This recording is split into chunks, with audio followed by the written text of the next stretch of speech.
Friends, fans, and fine folk, grab your drinks and snacks and come on down to the campfire for this short rest with me and my friend Tom from Viva the Dirt League. Oh. In front of the camera for once. How you doing, man? I'm doing very good. Very not used to being in front of the camera, how comfortable are you?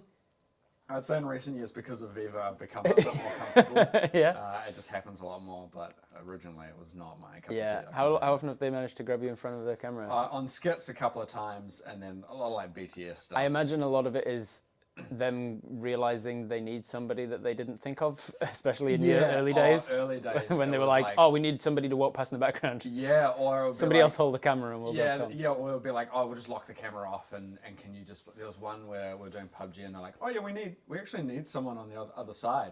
I'm like, yeah, we completely forgot about that. And I think I ended up playing like a kid who they ended up shooting or something like that. And I was like, okay, whatever. I love, and there's a part of me misses that sort of making shit up on the spot when they realize, and like the very early days when it was the 3 people on set and one of them was holding the camera, and then they're like, now it's my line, you hold the camera. Well, yeah. A lot of it started off like that, as just like, a lot of it was just, let's just make up here's like a top line idea and we'll just make up the skit on the day. Oh, to do this, we actually need like 5 different people. And it's like, I don't know how you're supposed to do that. How are you going to improvise it? Yeah. Before we get too much into it then, who are you for the people who are tuning in not knowing? My name is Tom West, Tom Turner West, whatever. And I'm the cameraman for Viva the Dirt League. I have been for about 8 years, kind of on and off. Like I freelanced for the longest time. It's only been like a year of like full-time kind of stuff. Are you like the cameraman? Do they have a camera team? We have a camera team. We have, I'm kind of the operator, DOP, but we have like director of photography for non-film folk. Yeah, there we go. Just the camera guy. The camera guy. Yeah, just the camera guy. It's so run and gun that it's just like, you just kind of, it's almost Dockerish sometimes. We're just kind of making stuff up and you're like, okay, the sun's there, we'll shoot this thing. Yeah.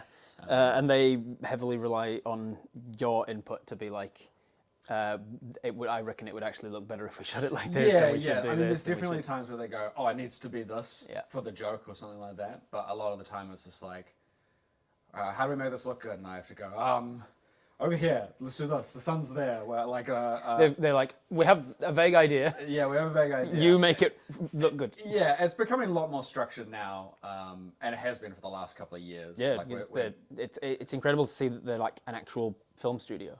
Absolutely. And to remind myself that the people who are joining the Viva team, like now, only ever see them as that, and like, this guy's a production studio, and people who have been with them from the beginning. That little bit at the beginning, not that little bit, quite long bit at the beginning where it was like on the weekends, after hours kind of thing. It's nowadays we get proper pre-production, so it's kind of like, instead of me going on the day going, oh, the sun's there, we should shoot this kind of thing, I can actually go, we're at this place, the sun does this. we can actually work out what the sun's going to be doing. Let's start here, let's then go there and all this kind of stuff, and then you know. Yeah, if we start by shooting this in the morning, we're doing it right behind the shadow of this building. Which is really, really handy. But then they'll be like, yeah, but for like costume and makeup, we kind of need it. Okay, whatever you need. I'll make it work. I'll make it work. It's fine. It's you know, a lot of it still will make whatever work. It has, like, for this to be like a worthwhile thing for Viva, we need to hit a certain amount in a day, and so I have to sometimes check my ego and go, it might not look exactly how I want it, or it might not be exactly how I want it, but we can get 4 done in a day by doing this. I feel like there's a lot of that in the film industry of like, you start off with that blue sky idea of like, this is the ideal. Yeah. And then very rarely you're like, holy shit, I actually pretty much got it. But most often you're going, okay, well, we're going to have to compromise on that. That's fine. I'll bring this back. This is still good. This is still doable. Yeah.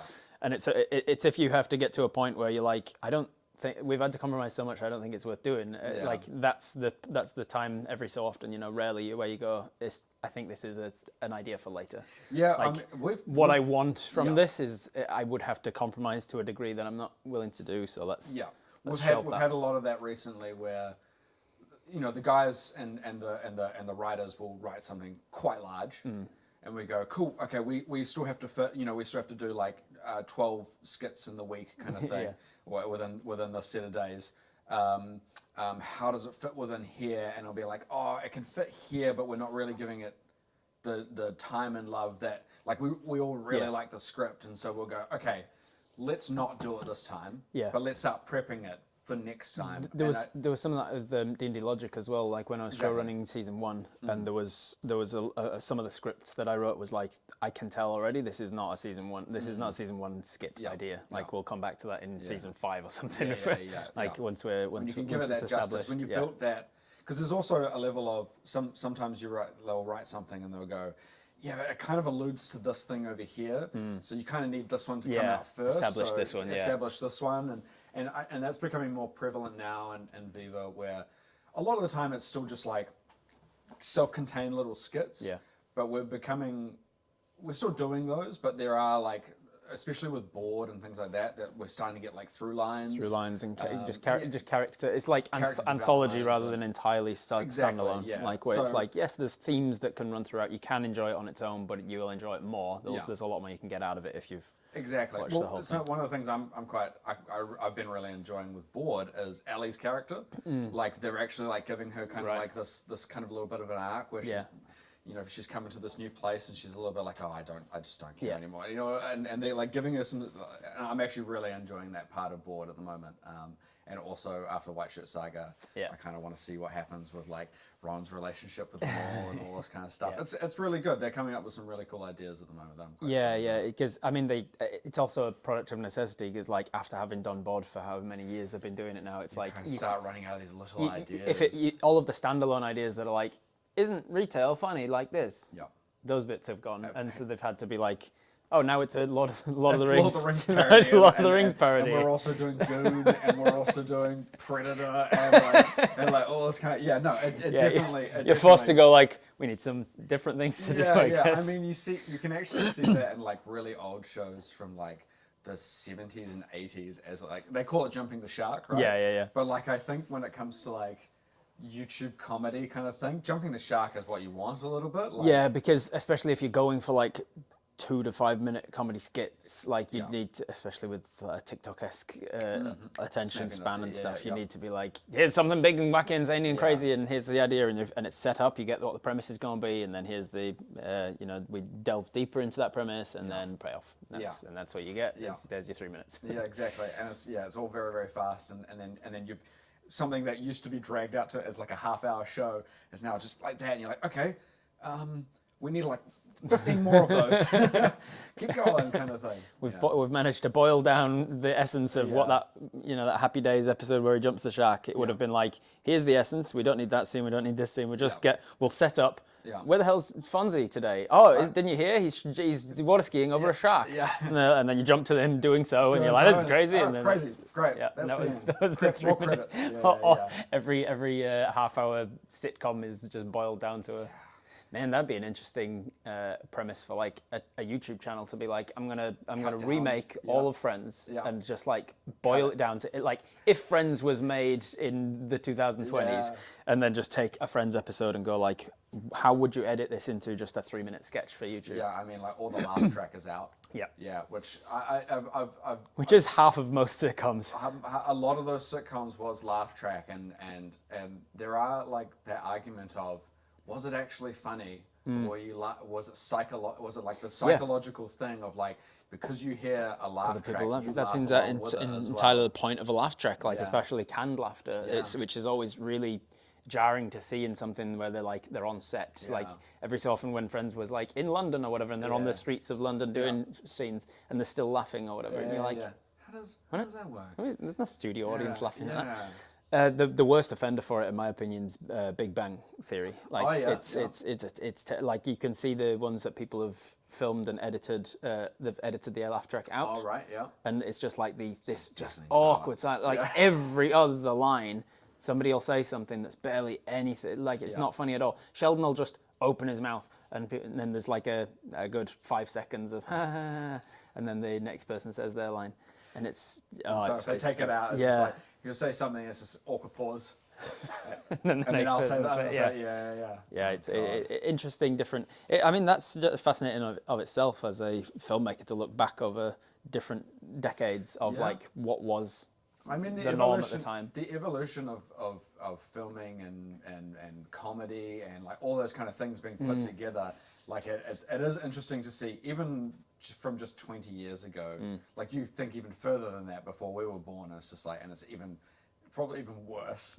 Where it's like, I remember, actually, it's probably come a little full circle. I remember watching some like Gilligan's Island and going, this is fucking great. That's some great comedy right there, because it's very simple. Yeah. You know what I mean? It's the proto version of what we saw when we were growing up, and you see it in Friends. You start seeing things in Family Guy and all that kind of stuff, and you're like, oh no, it's the very first essence of that kind of joke, of that kind of riff, and you're like, man, that's super interesting.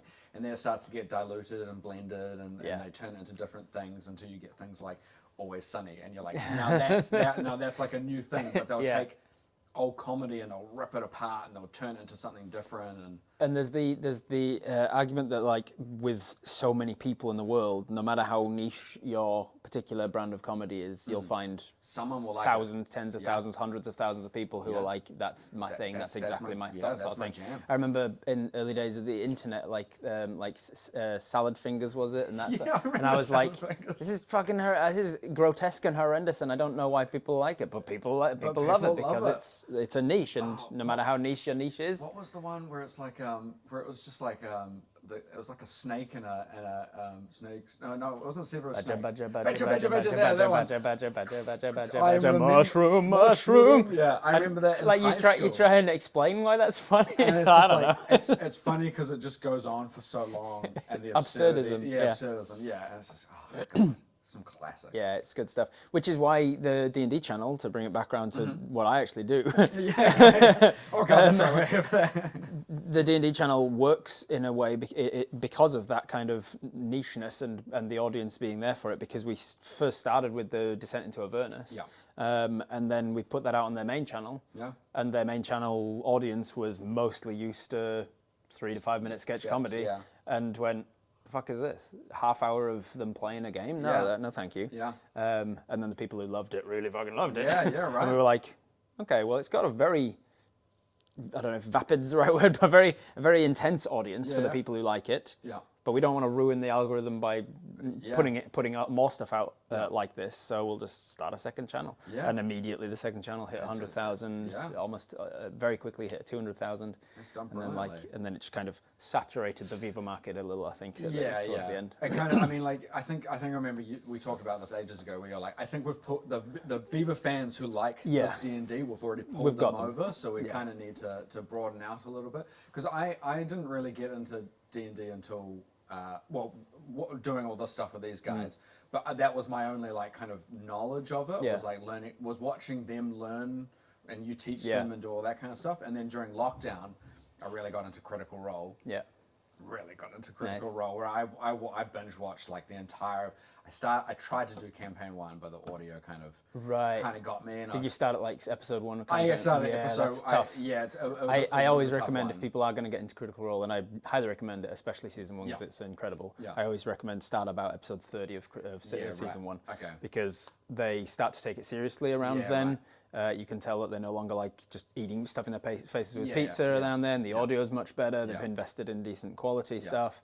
They get rid of Orion Akabo, who was one of the players at the table that was a bit of a problem player for various reasons. Yeah. I think was he the shaved head dude? Shaved head guy who was playing Dragonborn.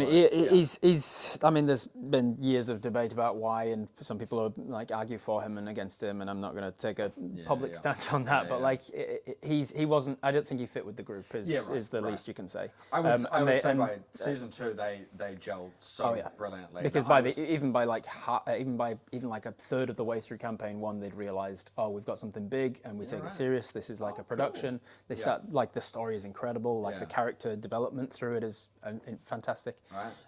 And then by they wrapped up season 1 and went right. That was fantastic, but we started it the entire start of that campaign was home game. So like. Now we've got a chance to go at it from the ground as a production. And I think because I come from production side of things, campaign 2, I was just like, here we are. It's slick. It looks good.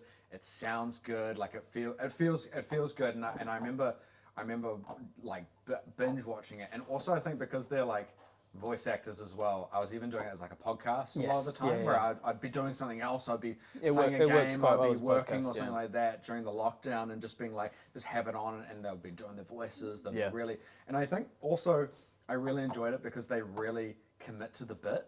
Like they're like, oh, this is an emotional piece. I'll really get into this emotional piece. And with them all being trained actors, they are all aware of that and being like, that's their scene, and I know what this is. That's their scene, and I know what this is going to require, and how long it's going to take, and whatever. And the rest, and it's like a team of 8 players at the table, which is insane to think about. It's a huge insane to think about for any regular sort of comedy wacky. We couldn't do it with us. But like with them focused on this is the story and the drama and stuff, and they're all willing to go. I might be sitting here silent for 40 minutes and just watch this. And I'll watch their scene, and then they'll go from their scene into their scene, and I'll just be sitting here silent for most of today's session, and that's fine because this is what the story is. I also think they all have extremely good comedic timing. Yes. Where they go, oh, this piece is kind of running a little like thing.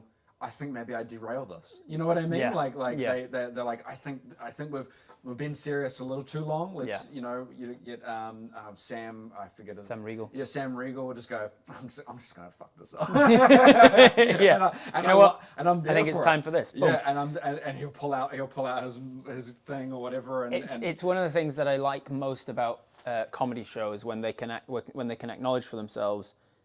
Not just because we're a comedy doesn't mean it has to have a laugh a minute. Yes. Like we can have a deep emotional moment and then have the comedy to bring yourself out of it. That makes it funnier. Yes. Is by having that, like having that realistic kind of like, oh, I'm nearly crying and all that kind of stuff, and then the tear starts rolling, and then bam, there's a joke, and that turn can sometimes be just as good as just comedy. One of my absolute favorite moments as a perfect example of this, to bring Friends back again, was like in one of the episodes, Ross and Rachel are having like a real deep, actually emotional moment, and they're out on the balcony of Monica's apartment, and Joey and Chandler, I think, are inside. And Ross has got his back to the window as they're like breaking. And I think it's like when Ross and Rachel are breaking up or something like that. Right. And Joey goes, "I think it's going well." And Chandler goes, he goes, "What are you talking about?" He goes, "He's smiling." And he goes, "He's got his back to us." He goes, "You can totally tell if somebody's smiling with their back to you." And then it cuts outside, and Ross and Rachel have this like final like really emotional moment, and Rachel leaves. I think it's Rachel. And then Ross we're left with him for a second, and then he turns around and he sees Joey trying to demonstrate to Chandler by just like saying, "See, you can." He turns around and Joey's just like smiling at him and frowning at him, and it's just like a button at the end to be like. Don't worry, here's a levity, here's a moment of breath. As dramatic and as emotional as it can be, there is always we can come up for air, and exactly. I think a good comedy knows how to do that well. And I think that's and I don't think that means that a bad comedy is the ones that go for a laugh a minute. That's a different type of comedy. There's always going to be fans to that kind of thing, for sure. So I think it's quite well demonstrated between like the Tales of the Misfits and the Adventures of Azrim as well. Like the Adventures of Azrim are more like a laugh a minute comedy skit, kind of everything needs to be a dick joke or whatever. Yeah, and it's derailing onto a different set of rails and like doing all this kind of stuff. Whereas you're right, Misfits felt like like Phoenix is phenomenal. Even we had that moment. We had those moments of like, oh God, this is real, or this thing, this you've just gut punched me with this real revelation for my character about who I'm becoming, or the reality of my world, and then somebody at the table will like acknowledge. I think that scene's coming to an end, and then like a joke about something. Yeah. I think I actually really like the Misfits stuff. Like I think they're all incredibly funny. Rhea's so good. I mean, like if anyone's going to derail, it's sometimes Rhea's good for that. But her comedic like storytelling always brings it back around to being something. It's to part of it. She's so good at that. They were all I think it was great. Let's sort of jump back in time, as it were, and like, where did you get your start? What was your background before Viva stuff? Before Viva, okay, so I went to film school. I left high school and was just like, I don't know what I'm doing. You're New Zealand born and raised. New Zealand born and raised. Auckland the whole time. Hamilton. From Hamilton. Yeah, don't judge me on that. The Tron. Yeah, the Tron. The swamp town, literally built on a swamp. Is it actually? Yeah, it's really. It was a drain swamp. I left films. I left high school and was just like, I don't know what I'm doing, and didn't have a proper guidance counselor or anything like that. So you're kind of like, I don't know, I liked photography. Maybe I'll do something like that. And so I went to like a WinTech, like a Unitech kind of thing. I don't know what that would be in like. I don't know. Like a technical college, kind of like a university, but but more like a hands-on-y kind of thing. A hands-on university kind of. At least I thought it was going to be a hands-on-y kind of thing, and so I went there to do a media image course or something along those kind of lines, and I got there and. I'm a very practical learner. Like I'm not really a theory person. Right. I'm a hands-on kind of person. That's how I learn. And I get there and they're like, oh yeah, you won't be touching a camera for like 3 years. Oof. And I was like, yes. And so a lot of the time was like lots of like essays and the stuff that you were doing physically was like building paper sculptures that balanced, and I was just like, I don't know what any of this has to do with. It was all about like composition and stuff like that, and I kind of like looking back at it, I kind of get what they were getting at, right? But I think for me at that time it wasn't the course you were hoping for. It wasn't the course I was looking for. So I ended up. Did they encourage you to be like, you won't be doing that in this course, but like take up, keep going with photography as a hobby, like make sure you're playing with cameras outside of this? Not really. Nah. They, to be honest, it was. At the time, I think they've gotten better, but at the time it felt like, thank you for the money. That's the thing that you're doing over there, kind of thing. And I did it for a year, and I pretty much just was at the end of the year. I was like, this isn't for me. I don't think I'm going to be continuing this. And they're like, oh, you're coming close to being on a kid touch camera. I'm like, no. So I ended up coming up to Auckland in 2009 and going to a film school called South Seas. I don't think it exists anymore. I think it's been bought out. Really? I think UB owns it now, or something like that. Yeah. It existed when I was at drama school, but I guess that was actually much longer ago than I remember.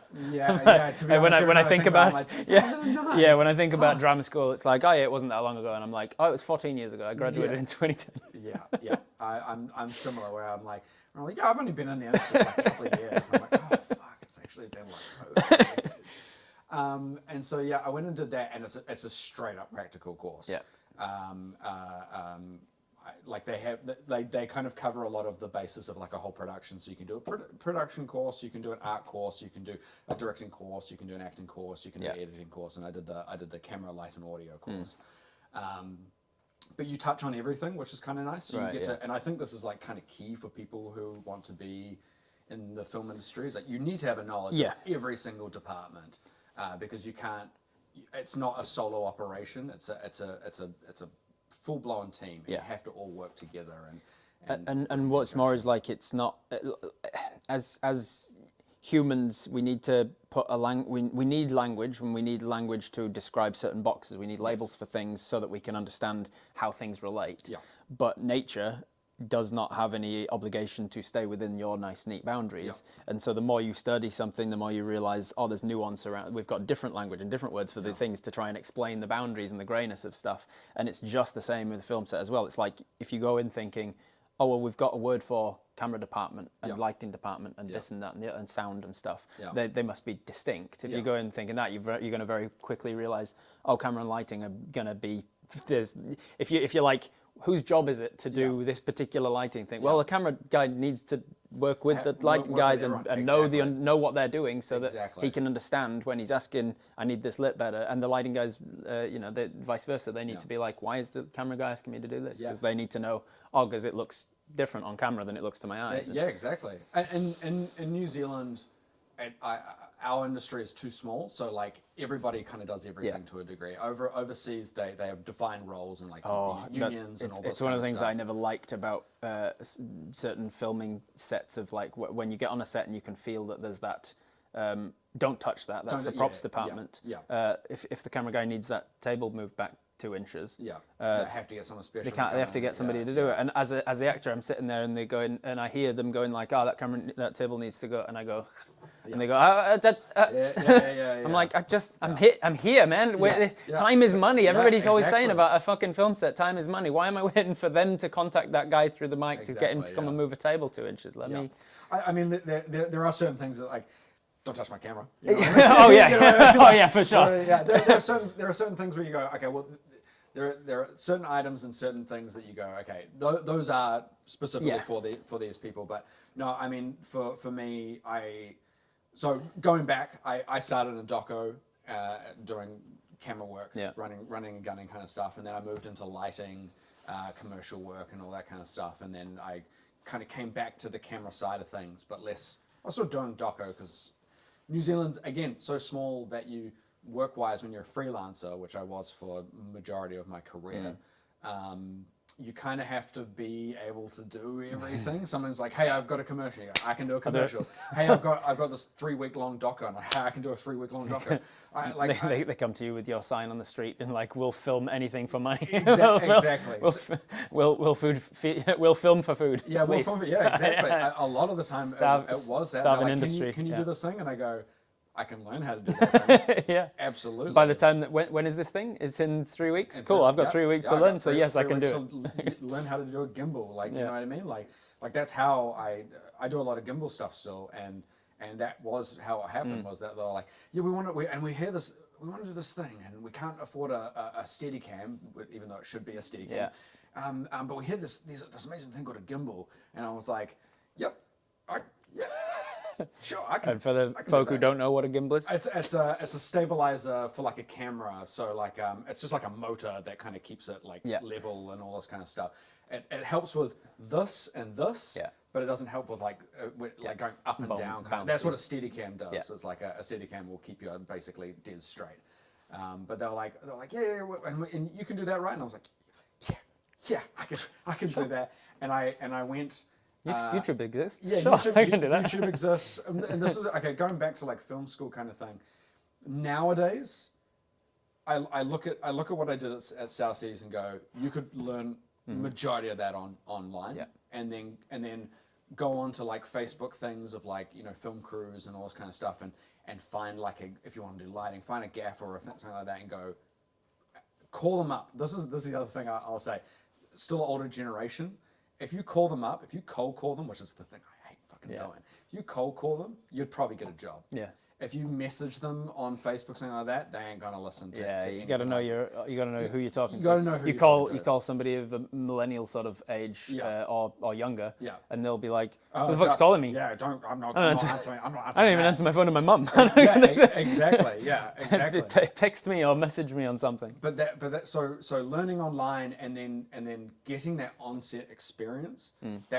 I think that learning wise, that's how I would prefer to have done it. Like I look back at South Seas and go, well, one, I got taught a bunch of wrong things. Because this is the other problem is that like the people who teach you are the people who are like kind of coming out of the industry in a certain way. Like I know the last couple of years of South Seas, they had a really good camera tutor because there was a guy who injured himself and just couldn't work in it, but he was a phenomenal. Yeah, because that's the thing. It's sort of like self-selecting of like if you are incredibly passionate about being a camera guy, let's say as an example, and you are very good at it, you're going to be working. You're going to be working as a camera guy. You're not going to be teaching. And people. So like how, there's that old adage that of course is quite offensive to teachers, but like those who can't do teach. Yeah. And unfortunately, obviously it's not all teachers, it's not always like that, but it is unfortunately the case that a lot of people, I went through drama school with a lot of people who ain't good actors, and then a couple of years later, I'm like, I wonder what so-and-so's getting up to. Oh, they're teaching drama. Yeah.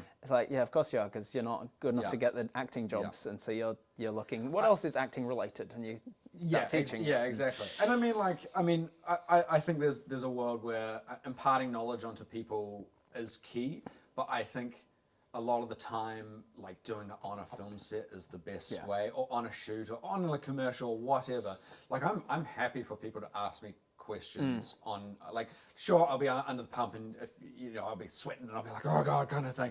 But like, John and Oshara, who are like my camera team, John doesn't need it. He's been doing this just as long as I have, so he doesn't need any kind of. But like Oshara will ask me questions, although she's getting so good that she doesn't need to ask me questions anymore. But like, they'll ask me if it's a pertinent question where it's like, why would you do this? Why would you, lighting wise, why would you do this? And I'll be like, because this, far side keys and all this kind of stuff. Like, a lot of the time you want to do this 180 rule, blah, blah, blah, blah, blah, all that kind of thing. I'm happy to like discuss it because I think, it's also the level of like, I'll teach someone, but I'm also kind of reminding myself a little bit. Do you know what I mean? Because they say one of the best things to do to remember something, to actually learn something, is to, as you're learning it, imagine yourself teaching this to somebody else. Yeah, I agree because it puts it into a different part of your brain. It makes sure it highlights to you whether you actually understand it, if you can put it in your own words and paraphrase it.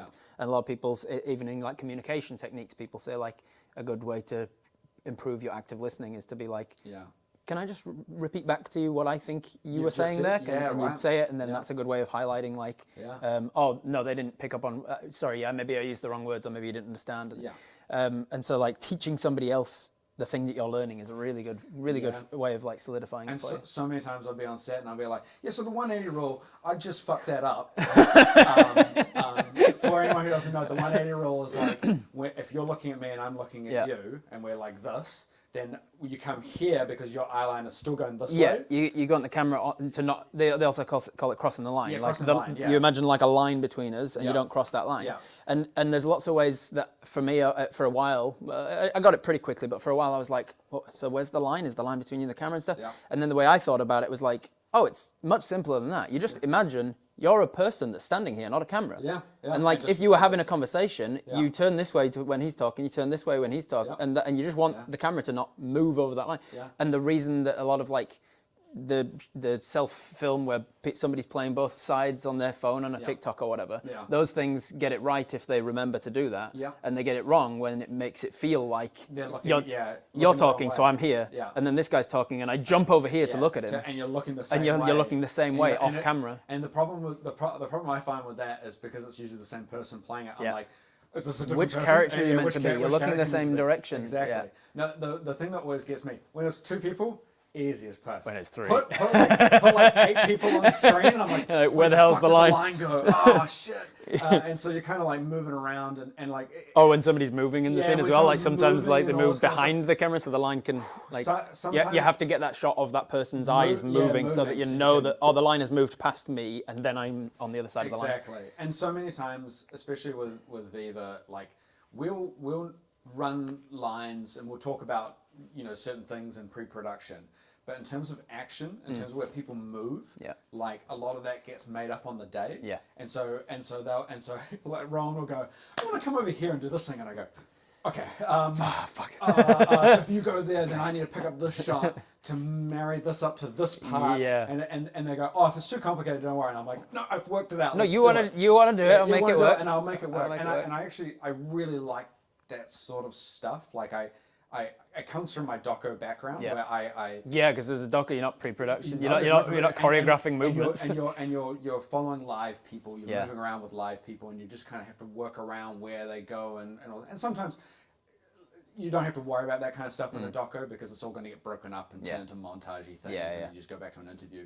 But like the idea of and it's something that we don't do a lot of in Viva because it requires a lot of time, but I love movement, gimbals and all that kind of stuff. I love people walking and talking. I love, fucking West Wing when they're just walking down. Like, you know what I mean? Like all that kind of stuff. I worked at a cinema back in 2013 or so when Birdman came out. And my manager at the time, really close connection with her. She like loved the same stuff as me. Like we ended up more friends than we were colleagues.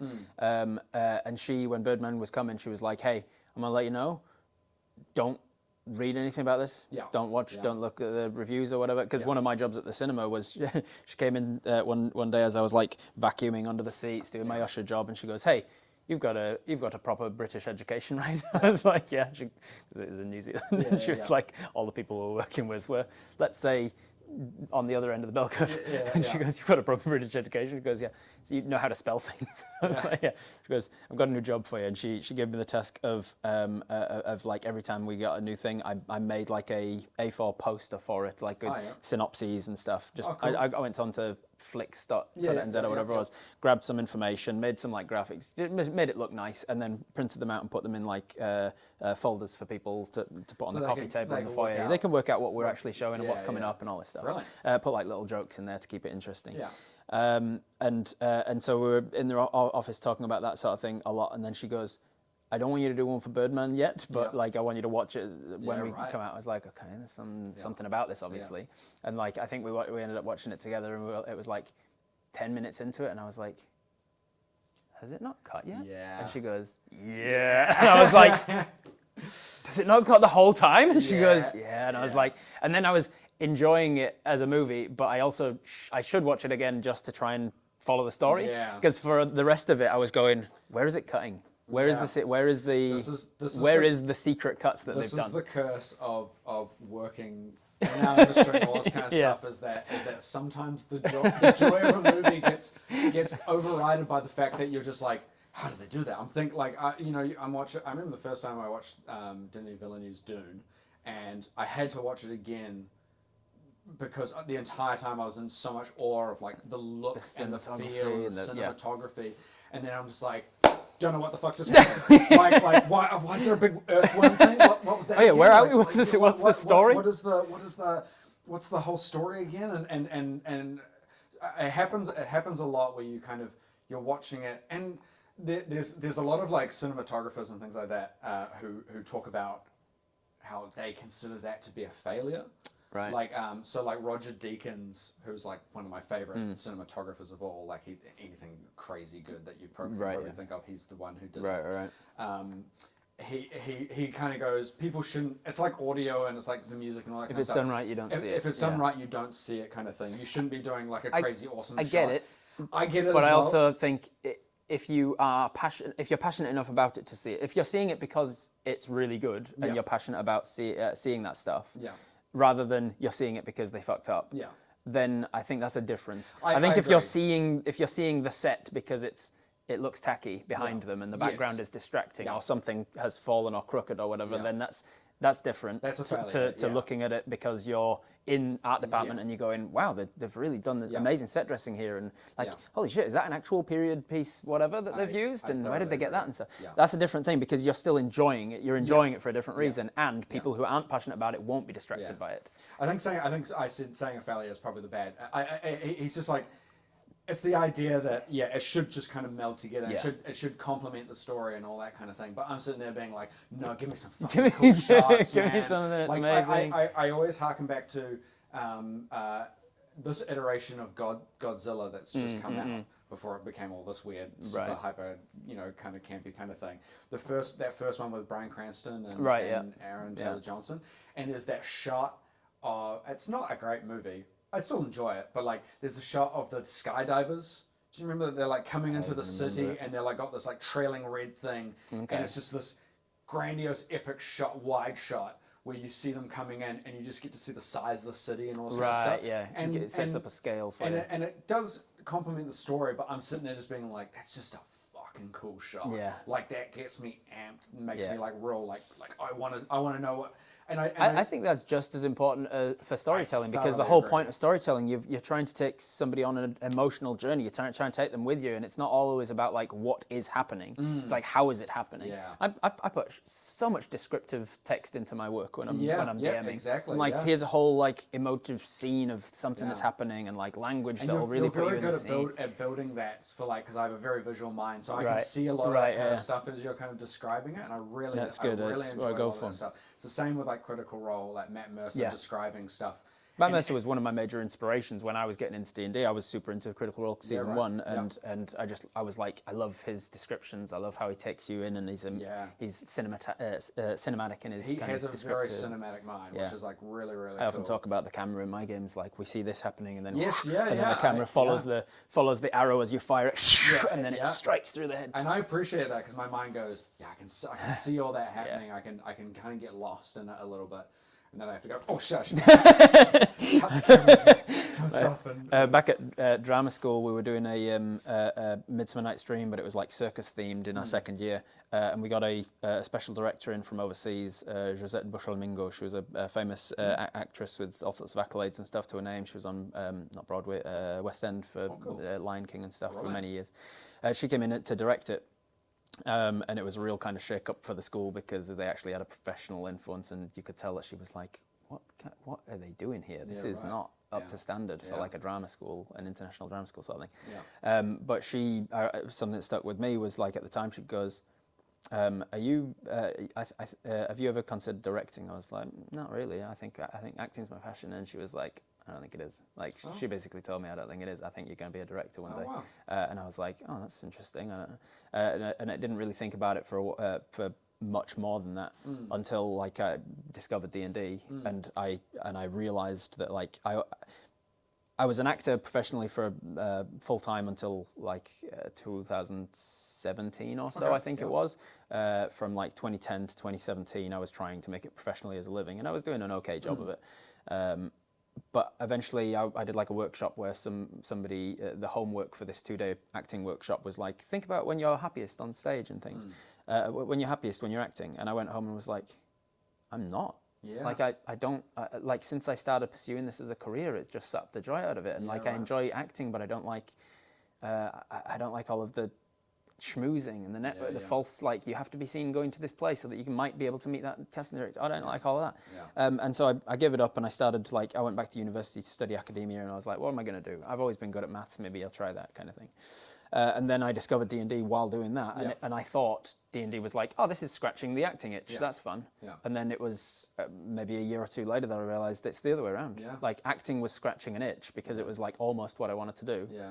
And then now I found D&D, I was like, this is what I've been destined to do. Like it's storytelling, but I can drop in and out of the characters in terms of in favor of like the moments of more cinematic descriptions and there's like elements of the writing that I really enjoy and I've always loved world building. I've been like a really imaginative guy and like I think about the consequences in a much deeper level than a lot of other DMs do of like, well, yes, you could say this because it's cool and cool magic. Yeah. But I go, yeah, but what would the implications of that be in the world? If this was a world where this sort of magical technology existed, what would that mean for the world? And what would this mean? And what would that mean?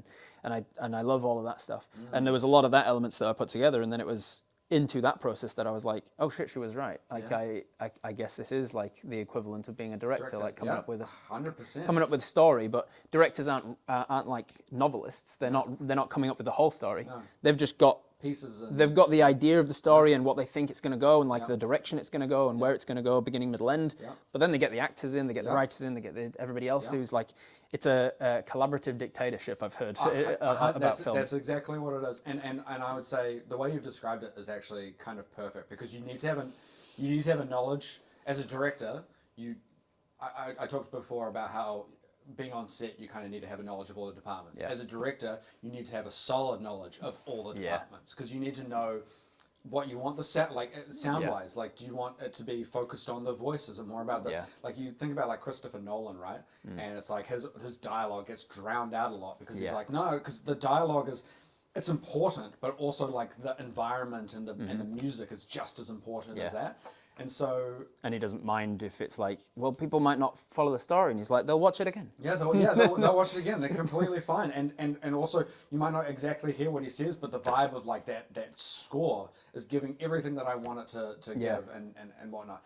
But then like, bringing in actors and cinematographers and all that kind of stuff. And having that, we talked again earlier about language.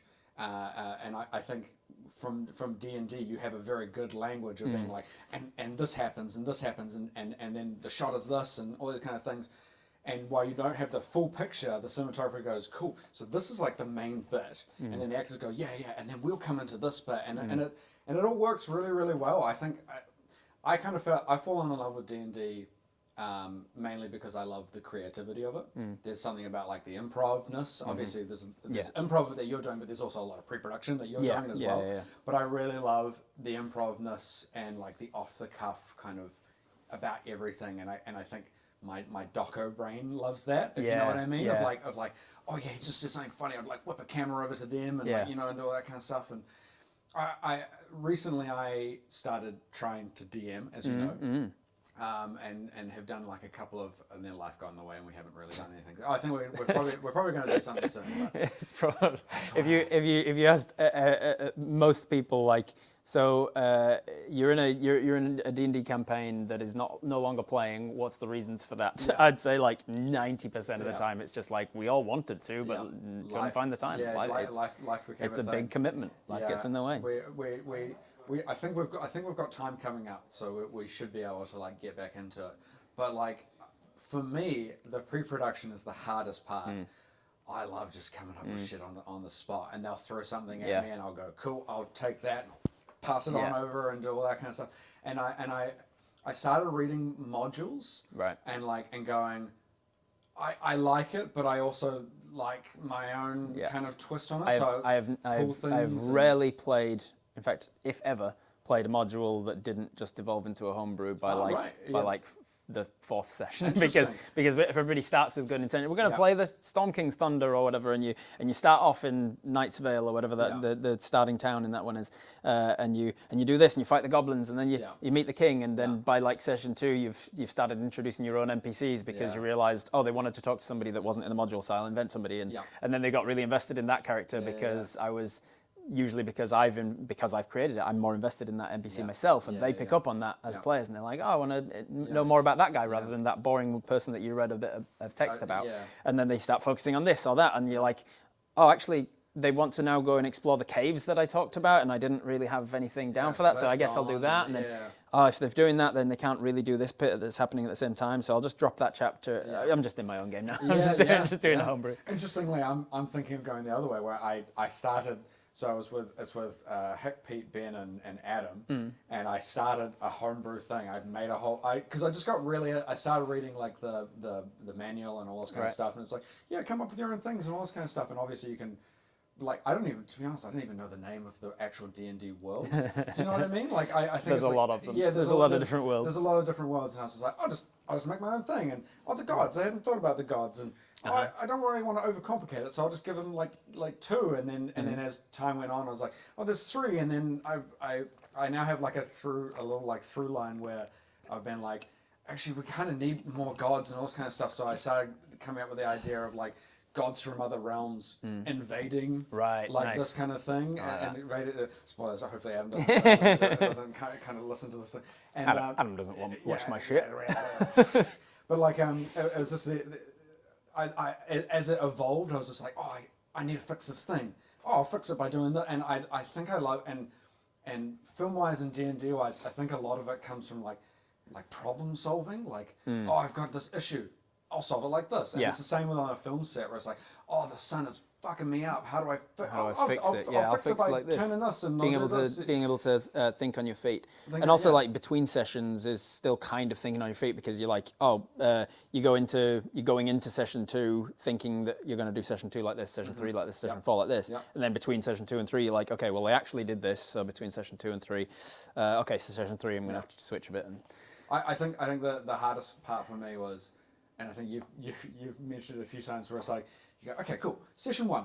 So we got, I needed about like this. We got through 10% of this. 10% of it, and I'm like, I didn't quite get to all this, like, this is where the juicy stuff that I wanted them to get to. And like you said, they've done this a little bit differently to how I thought it was. So this kind of is a little bit null and void now. But I really like that part, so I'll mutate it and I'll turn it into this and pick that up, dust it off, give it a different paint, stick it in here. There's something about that I really, really enjoy, and I think I also really enjoy just making like weird stuff in terms of like magical items and all this kind of stuff. I'm digging homebrew items now. So I love it. Whereas it's like I've been like on D&D Beyond, like Adam's got like everything unlocked and all this kind of stuff, and Brad from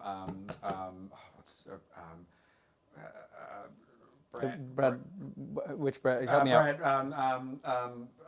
SAE Brad. Never mind. Anyway, what's his name? SAE Brad. What? Who? What? I've not got the context of where we're trying to find. Anyway, they've got all these things unlocked, and I would spend like a couple of nights just going through magical items, going, I wonder what this thing is. I wonder what this thing is. Look at this wondrous item. All this kind of stuff. And so I started. I very early on, I gave them all some sort of wondrous item, like the cloak of billowing, and like the coat of prestidigitation, however you say it. It's a hard one. It is. And things like that, and going, here's like a cool item that's kind of nothing.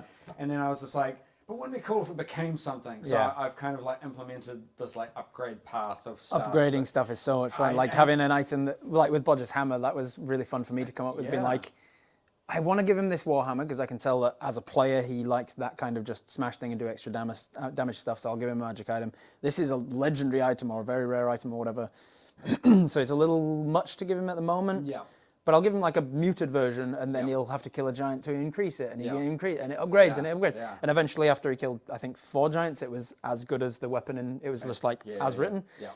But I still had 2 more giants, so I was like, now I can increase it even further than that, beyond that, make it its own thing. Yeah. I've really been digging that, so I started coming up with like ideas of.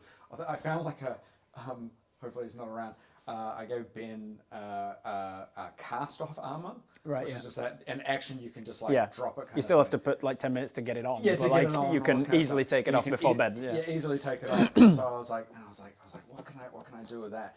And so my upgrade path for that is that when it gets powered up, he can cast it off, and then he can animates armor, so he can like create. So he's naked now. He walks off and then goes, "You fight for me." Yeah, you fight for.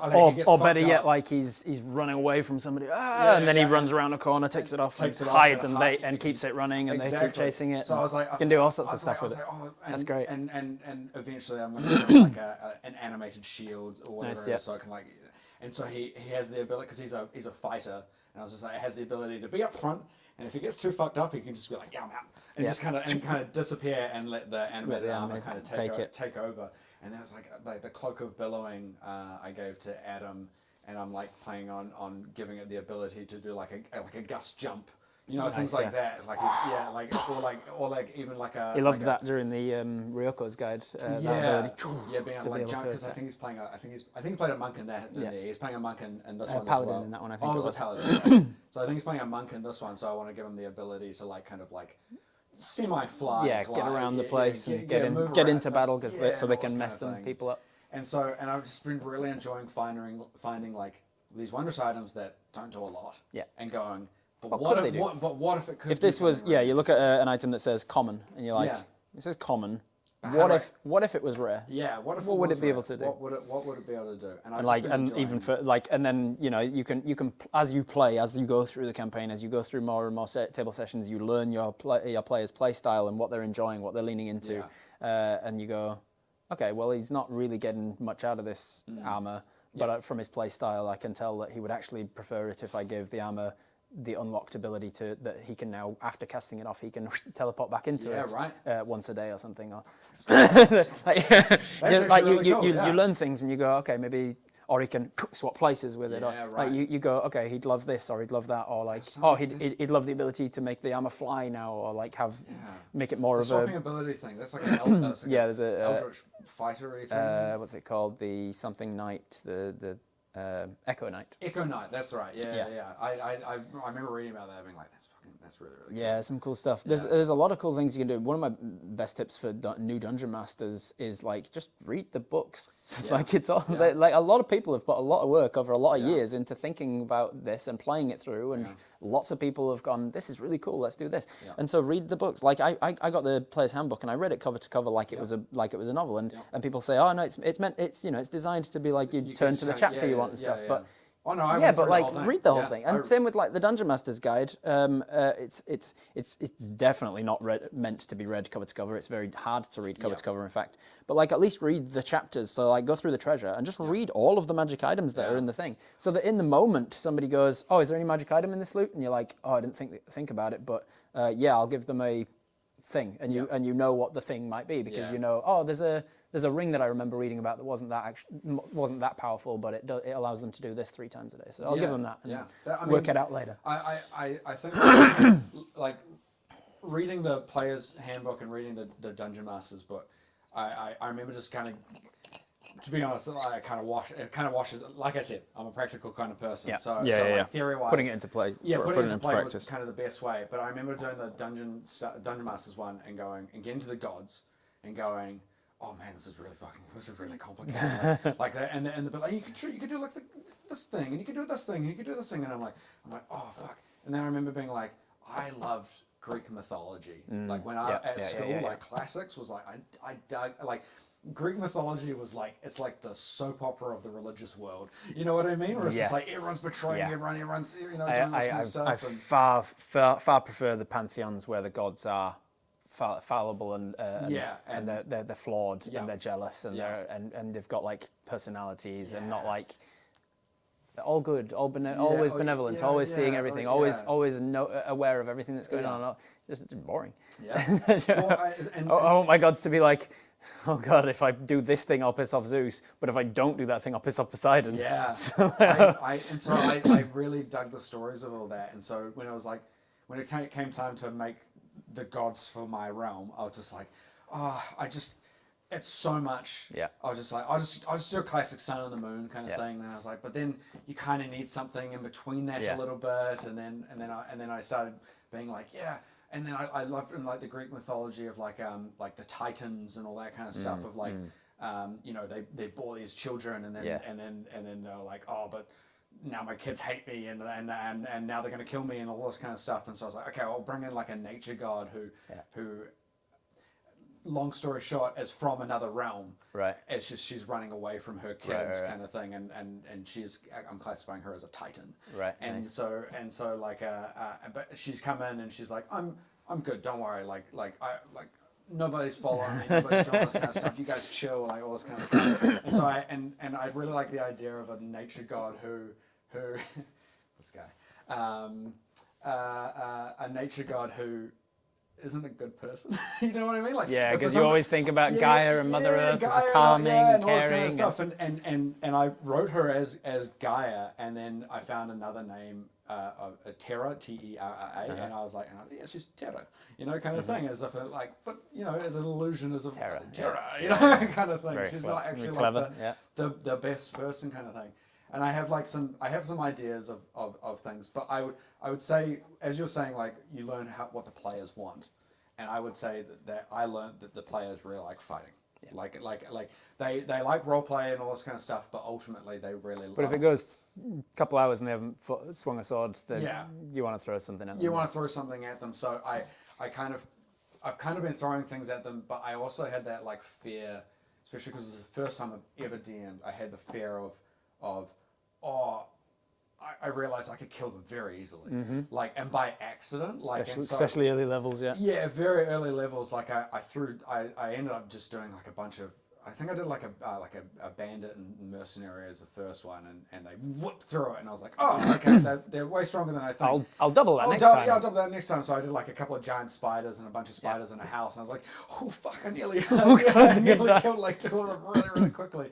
And so learning that balance, and I know there's like these like things that kind of help where you can like calculate things and all that kind of stuff. They're useful if they're useful. I don't find them useful because there's too many variables. I think the most useful thing is just learning how to lie.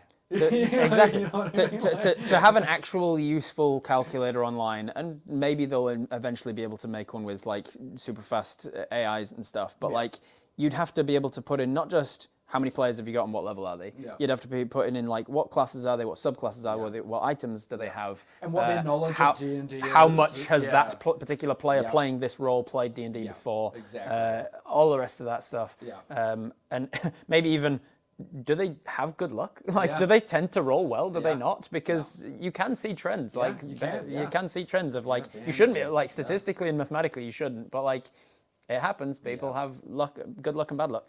And so you'd need all of that stuff to be able to actually come out with a proper calculation being like, it's going to go this way. And I took a lot of stuff from you, of watching you kind of DM, of being like, okay, well, technically it's still got like 5 more health, but thematically it makes so much more sense for the spider to explode right now. Exactly. Like, and so many times I was definitely fudging things straight out the gate and being like,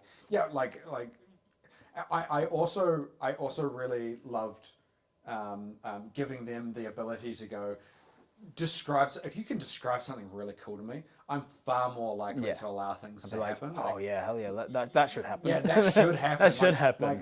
Like so Ben Williams, who directs the D&D stuff, like he was like, oh, I want to like run up the wall and like launch at this thing, like all this kind of stuff. And I was like, technically it comes down to like 7 health, but I was like, nah, you lodge that fucking axe into it, it falls down, you land, as it lands on top of you, it splits open, you just get covered in goo.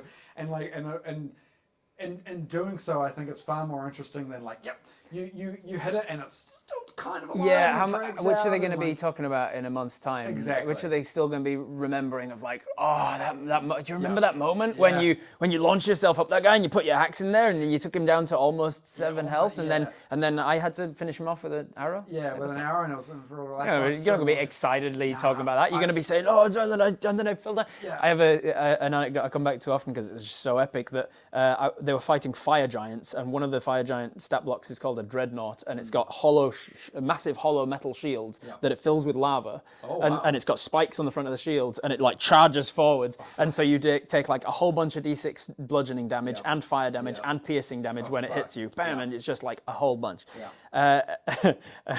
And also it's got 2 of them and they're tower shields, so it's got like a 26 AC or something. They're very hard to hit. And then we had a monk who was level 9, I think, and at level 9 you just unlock the ability as a monk to like run up solid surfaces and across water and stuff. As long as you end your turn somewhere you can actually be standing. But you can run up vertical walls. And she goes, I think she was on 4 hit points. And like 2 of the party were down or whatever, and she goes, "Can I run up his shield and stab him in the face?" Like directly? Because I was talking about how like he's a giant towering over the shield and all you can see of him is basically his face as he's like charging towards you like one of those snowplow sort of things. And she goes, "Can I just run up his shield and stab him?" And I was like, it's a metal lava shield, so you will take fire damage. She goes, "How much?" And I was like, "I'll make it a d6 fire damage." And she goes, "Okay, I'm gonna do it." She ran up and I rolled 3. And she took 3 fire damage running up this thing, burning her feet. And she just grabbed him and stabbed him in the head. And then she can flurry of blows. And she had a dagger at the time that, like, when she finishes a long rest, she can change what it's attuned to. In terms of like kind of like the ranger's favored enemy sort of thing. She can choose a particular type of monster. They knew they were going to be fighting giants, so she had tuned it to giants. And when this dagger stabs a giant, it does an extra 3d6 against giants or whatever for that day. And so she runs up and she starts grabbing. And so she takes this damage. I said, like, you get the first attack off, roll an attack, you'll have advantage because he can't block himself. He's got his hands in these massive tower shields and you're standing on top of one of them. So she has advantage, she stabs him a bunch of damage. And then she's got another attack, and she goes, "I'm going to stab him again." I says, "He's now like thrashing about as you're stabbing him in the eye socket." Roll an acrobatics check, but of course as a monk, aces it. So she's staying on there. She's like, she narrates that she's like grabbing him by the ear, and she's like just knifing him directly in the head. And she does it, and then she goes, "Flurry of blows!" I throw the dagger away. I start punching him now. It was amazing, and like. He had way more hit points than she could do in that, but I was like, he gives up. Like you don't have to kill. Not every monster you have to take to 0 before you win the fight. Like at that point, he goes, "No, okay, I yield," because he realizes it's going to take an action for him to unequip one shield, an action for him to unequip another shield. He's going to have to like drag her off. She's going to be making dex checks and all this time. I was like, he definitely gives up. That makes sense. Story-wise, that is super epic. It was a huge risk on your part. It was literally 50-50 because I could have rolled 4, 5, 6 and you just run up his shield and fall down dead. I thoroughly think like D&D is as much as it is like a game, it is also just like it's a story. It's like I was saying to the guys when we first started playing, because Adam's played a bunch. Pete, who's in the art department, has played a bit as well, but the Ben Williams and Hick hadn't played like anything, and I just wanted them to just feel cool and do badass things and that kind of stuff. So I very much quickly was just like, and I was also learning, so I was just like, talk among, like, I'm happy for you guys to meta stuff. Like, talk amongst yourselves about, I know like a lot of people say don't do that kind of thing, but I was just like, when it comes to fighting, I've set it up that they kind of know each other, and I was just like, you guys would have like an ability to kind of like to kind of think on the same lengths and all that kind of stuff. I don't even consider that meta talk to a degree. Adam definitely metas a lot, but like there's certain table talk that isn't meta because it's like we don't act out every moment of these people's lives. We just skipped over 8 hours of you traveling to get here. What were you talking about in the 8 hours? You were probably talking about, hey, in that last fight, when you cast Fireball when I was standing next to him, that's not smart, so don't do that again. And so when it comes to the next fight, and you're up in things, and he goes, I'm going to cast Fireball, and at the table you go, my character's within 20 feet, blah, blah, blah. Some people might see that as metagaming, but it's like, no, that's in character, you would have discussed. Yeah, you would have had a hey, you know how big your Fireball radius is, you've cast it enough times now, you know how big the explosion is, and I'm standing there, you would know in character, don't do that. And so I kept saying that, and I was just like, talk about what you're going to be doing. because you're all still learning. I've got Hick playing a cleric who's never done anything. He doesn't know about magic stuff, and was like, this is what you can do, and all these kind of things. And so Adam's always kind of, you know, giving him a little hint of like, you should try this, you should do this, and all this kind of thing. But like, I really like them talking amongst each other. But they would also go, oh, what if you did this? And then as he, you know, pushed back and all this, and I realized I really liked, from Ryoko's guide, I really like the idea of like combo and like and coming together to do things.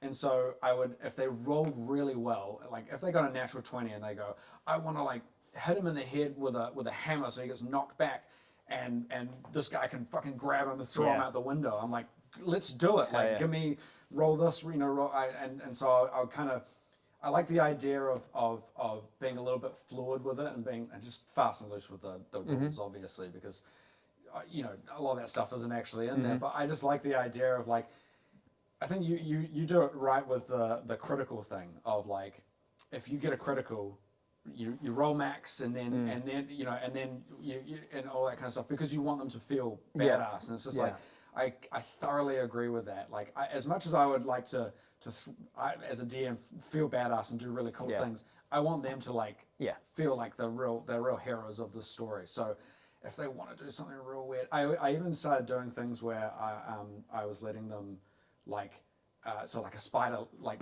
lunges at them, like it comes at them, and I'm like, if you don't have any weapons, something like that, you can make like a, you know, a dexterity kind of thing. You can grapple them, throw them, grapple them, throw them away, and if you roll really well, like throws it by, you know, someone else who can fucking stomp on that shit. You know what I mean? Like and so we and. Because he rolled so well on his athletics check, I'll say that the spider goes over here, and if you want to use a reaction, you can now kick it in the head. and crush it and do all that kind of stuff. And I really liked coming up with that, and I really liked them asking, being like, I want to grab this spider and like punch it against the wall, and as it's like flying out, I just want to go bam like that. I'm like, cool, you know, roll this, roll that, and let's just see what happens. And a lot of the time, I would say that they actually rolled really well during the time that we kind of did stuff. We also did a game where I've only played as a player D&D twice. Right. Under Adam. Adam was having a little practice as DM. Yeah. Spoilers for the future and all that kind of stuff. Yeah, Adam's looking forward to that. And I have to admit, I loved it. Yeah. Like I think as much as I really enjoyed DMing, I think being a player is so interesting, because you really get to dive into this character and going, what are my abilities? What do I want to focus on? What do I want to be able to do? And all this kind of, and whatnot. And they really love combat. I really love out of combat. Right. I played a warlock, and I was just like, cool, high charisma. Let me talk my way through things. And like we found like a kid had been like kidnapped, and we had a dwarf with us, and so I convinced them that this was another kid, and we traded, and Pete was the dwarf, and traded up one of the party members for an NPC. And I was like, don't worry, we'll come and get you. and then we lost them, and I was like, oh my god, I child trafficked Pete. Oh god, oh no. And I was like, and that I found to be and I love a battle, but I found that to be like the most fun thing, is just like. And Adam is really good at coming up with characters on the spot and just being all this kind. And he's very good at improv, obviously. Yeah. And so I just really enjoyed throwing stuff at him as well, and being like, "What about this? What about that?" And he'll just be like, "Okay, I'll take that." And I think I love the idea of taking something and throwing it back at people. Like I think you are extremely good at that, and I think Adam. That's why I'm really looking forward to Adam DMing something, because I think he is really capable of doing that kind of stuff, and thinking of the bigger implication of something, of going, oh cool, you child trafficked one of your party members. Okay. What does that What mean? Is that going to mean for you now? What does that mean? Like how's your relationship between myself and Pete now? And so later on, when we finally found him, and I was like, I feel responsible for what happened, so I led the charge into trying to get him, and as reparations and all this kind of stuff, and you know, Pete's character forgave me and all this kind of stuff. And then later on, when I leveled up in Warlock, I took on Mask of Many Faces or whatever it is, change yourself to look like whatever. And story wise, I was just like, I will never child traffic you again. If anything, and I change my face into the face of a child, I'll child traffic if it ever comes up again, now I can do it. I'll take on the. And I just love that like evolution. every possible social encounter from then on, you're like into a child. They're like, at, why are you constantly trying to child traffic yourself, man? This isn't. We're just haggling with a fisherman about some prices for. I'm just a little kid. You can take me. Kid is my go-to. If you. But I just love that. I love that evolution. I love the outside of combat. What can we do outside of combat that can? And even I really enjoyed. What can you do outside of combat that can then, like, relate to the combat later as well? Yeah. Like I think everything about D&D is just this fluidness of like. This influences this. This influences this. I love it so much. It's why I recommend anybody get into it. That's why I always am very excited when people are getting into it, because it's not just D&D either. It's like it's role playing games. Like you can find the role playing game system that works best for you. If you do start playing it, you're like, there's too much. The dice are getting in the way. I'm constantly. I don't even know what the rules are. I'm making it up on the spot. Okay, cool. Are you having fun at the time? Are you playing? Like, if you through that process, have you kind of come up with your own system and it works for you? Then that's fine. You might not be playing D&D, but that's fine. Yeah. Also, if you are like, I can't get into roleplay because I feel like I should be using the rules and I don't know how to improv and stuff. That's fine. That's not a problem of tabletop roleplay. That's a problem of you choosing the wrong system. Like, choose one of the Grant Howitt one shots. That's literally a one-page RPG with all of the rules on a single page of paper. Oh, interesting. Like Honey Heist, where it's like you roll a d6 to determine what kind of a bear you are. Are you a polar bear, a black bear, a grizzly bear, a honey badger, or something else? Then you roll another d6 table to decide what kind of hat you wear. That's like a quarter of the one page of thing is just an aesthetic thing of what hat you wear, and then like the rest of the page is for the game master to be like, you're heisting honey from. Blank, and you're trying to steal this honey because blank, and the bad guy is blank, and then you kind of just improvise the whole thing, and you've got a single stat, which is you've got like a single slider bar essentially of bear or criminal. I think it is, and it starts at like a 3. But every time you do something that's a little bit too bear-like, you get a little too close to bear.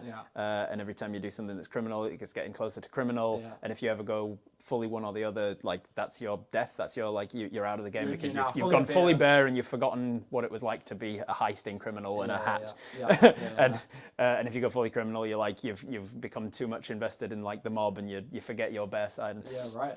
And like, if you're getting too close to this, you eat a bunch of honey to become a bear again. Or if you're getting too close to bear, you can do like a flashback heist moment of some crime thing that you were doing to remind yourself that you're a criminal. And it like some simple mechanic rules are out there. There's lots of tabletop. That was just one example. Grant Howitt churns them out. He's like dozens a year he puts out. Oh wow. The goat crashes is another one where the entire thing is you're a goat and you're trying to crash a party. Yeah, right.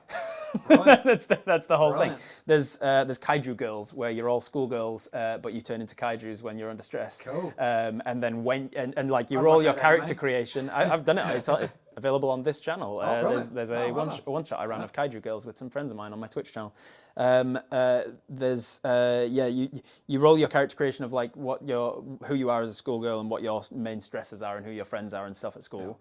And then you don't roll anything else until the moment of stress comes and you turn into a kaiju, and then it's like, pause, let's roll on the D100 table to see what kind of kaiju you got, and you've like, okay, I roll a D10, I've got several rows of teeth, I've got another D10, I am 7 stories tall, I roll another D10, I have laser vision. Cool, that's my 3 things. Lots of teeth, laser vision, and 7 feet tall. And then one of your other friends is stressed out by the fact that you're now rampaging, and they're like, oh shit. They fail a check. Oh shit, you failed against your stress, you turn into a kaiju. What kind of kaiju are you? Other TTRPG games, they're out there, and if you don't like D&D, if it's too much rules, then that's fine. And if you do love D&D, but it's not enough rules, there's even more crunchy ones out there that you can go into, like the in-depth minutiae, like earlier editions of D&D or Pathfinder First Edition and stuff, where it's like really crunchy. Like there's a rule table of like, okay, you're trying to jump across this gap. It is 12 feet wide. You're jumping from a 30-degree angle, and it is slippery. You're jumping onto asphalt, so the DC of this check is going to be this. Bit much. If you're into that, you're into it. And if you're not, you're not. That's fine. And you can find the game you like. Yeah, that you like. I like rules. Yeah. Don't get me wrong. But I think you kind of said it before, where it's like if it becomes too much, then it's just like just fudge them, just have fun and all that kind of stuff. I like a framework. Like you should know what your primary goal is. For most tables, the primary goal is we're just having fun telling a story, and if that's your primary goal, then don't let the rules get in the way of that. Let the rules enhance that. Let the dice be there to help tell the story. You don't need to turn to the dice every single time. If you if you collectively agree in your collaborative storytelling group around your table that the story should go this way, you don't need to roll the dice to decide that. You've decided this is the story. Like you could decide an entire outcome of a fight without rolling dice in a D&D game if you wanted to. If you decided like this is the fight and let's narratively describe what's happening in this fight, and you do this and you do that, and then the bad guy does this and he slashes you and whatever. If you don't want to get the dice involved, you don't have to. You get the dice involved when it is needed to decide decide something. I don't know. It could go this way. It could be interesting if it went this way. It would still be fun if you failed, though, wouldn't it? You try and do this cool thing where you grab the chandelier and you slice and then you swipe and then you jump across and you swipe him as you go past. It would be fucking hilarious if you failed, though. Let's find out. Hey, you got a 3. Yeah, it's great. I think. For me, a failure is far more interesting than a success a lot of the time. I do like the players feeling really cool and badass and all that kind of stuff, but I also like them being humbled and like learning lessons. Yeah. So like in our one, Ben Williams, and the one against the mercenary and the bandit or whatever, he missed everything. Yeah. And all this kind of stuff. And so he took that as a role playing learning moment. Yeah. Of being like, oh yeah, I was just rushing into battle, I was doing all this kind of stuff. And so when we got to the spider one and he fucking tore them all apart, he like used that as like a role-playing learning moment of being like, yeah, I learned my lesson, I did this and all this kind of stuff. And so I love when they get descriptive. Like as much as I don't know how you feel about this, but you probably love it, but as a DM, you're like, I get to be descriptive, I get to do all this kind of stuff. I love when they really get descriptive and they fall into... Which is why I often, like, when they're leveling up, I'm like, how do you get these new abilities? Yeah. This is I don't ever want to put thoughts in your mind or emotion, unless there's obviously like some magical, the witch is making you feel this way or making you do this thing, then I'll describe what you're feeling. But like, usually I try to stay away from telling them how they feel, what their emotions are, as much as I can. I'm like, your purview is your character. As the Dungeon Master, I've got everything else. So like, the very little you've got, I'm going to try and give you what you've got. So you describe how you're leveling up and what do you do.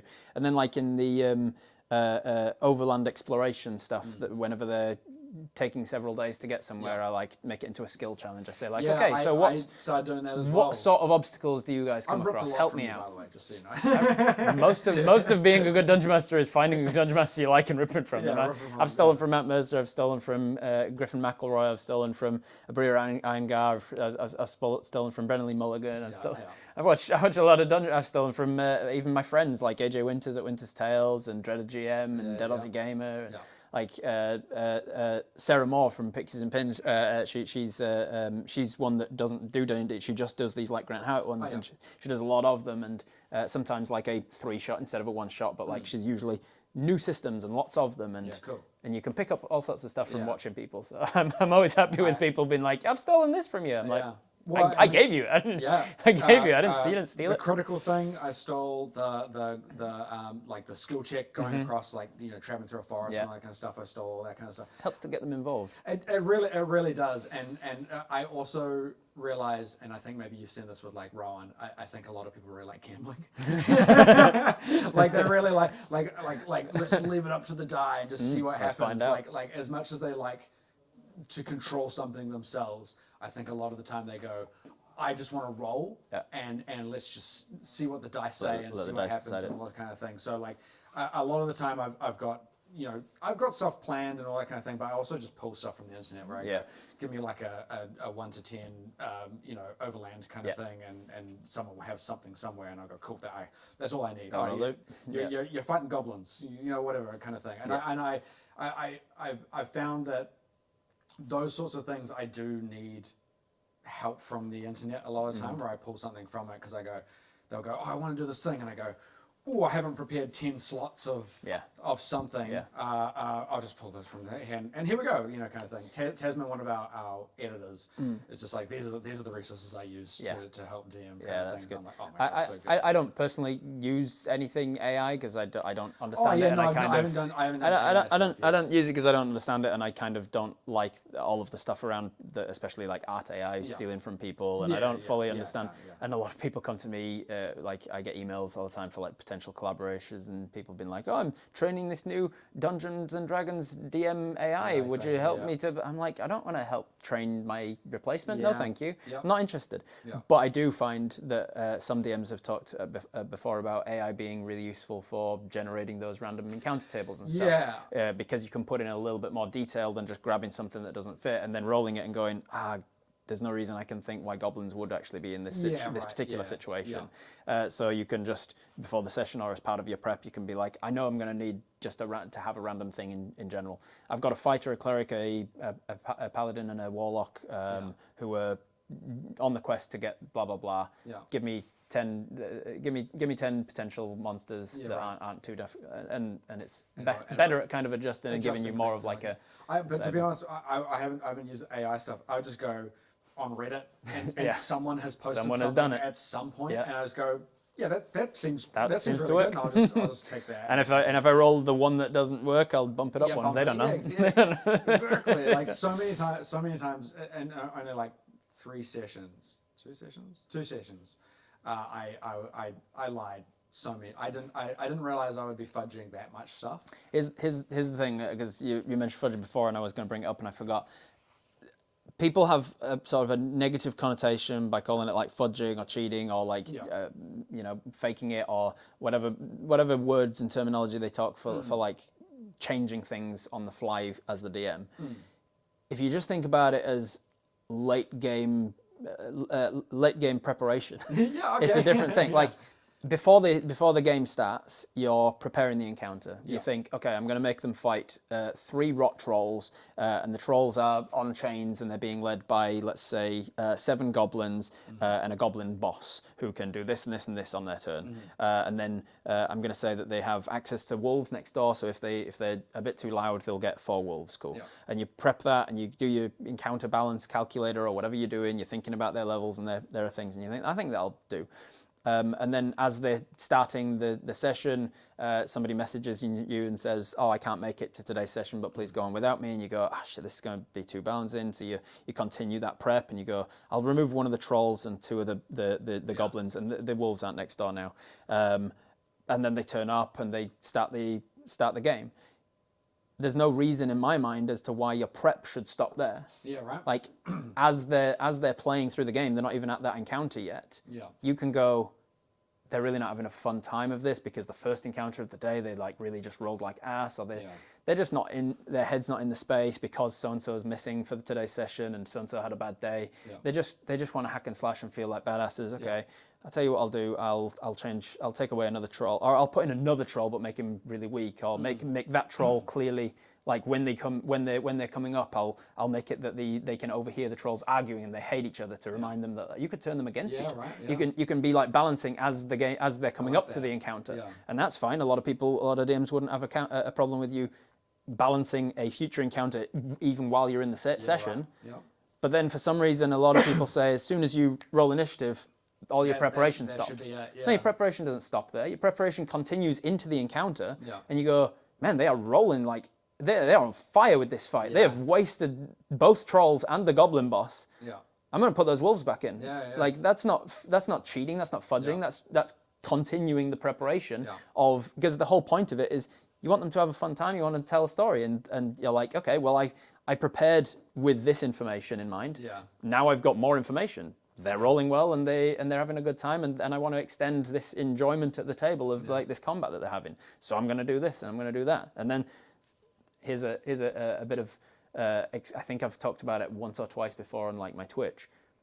Way back in episode, I want to say somewhere around 16 or so of the main campaign. They fought the hill giant, Voracious Quake. They took him down so fast that I went, I'm going to give him a second phase. All right. The entire Wither arc, the entire thing with Verdurin, the entire thing about the gods, the giants being being warlocks to some greater patron, that entire thing happened in that episode while I was playing because they took the giant down so fast. And I went, oh fuck, this wasn't this encounter wasn't what I needed it to be for the story. This encounter wasn't as big and impactful as I needed it to be. He's going to come back to life with black smoke, and I'll work out what that means later. Yeah.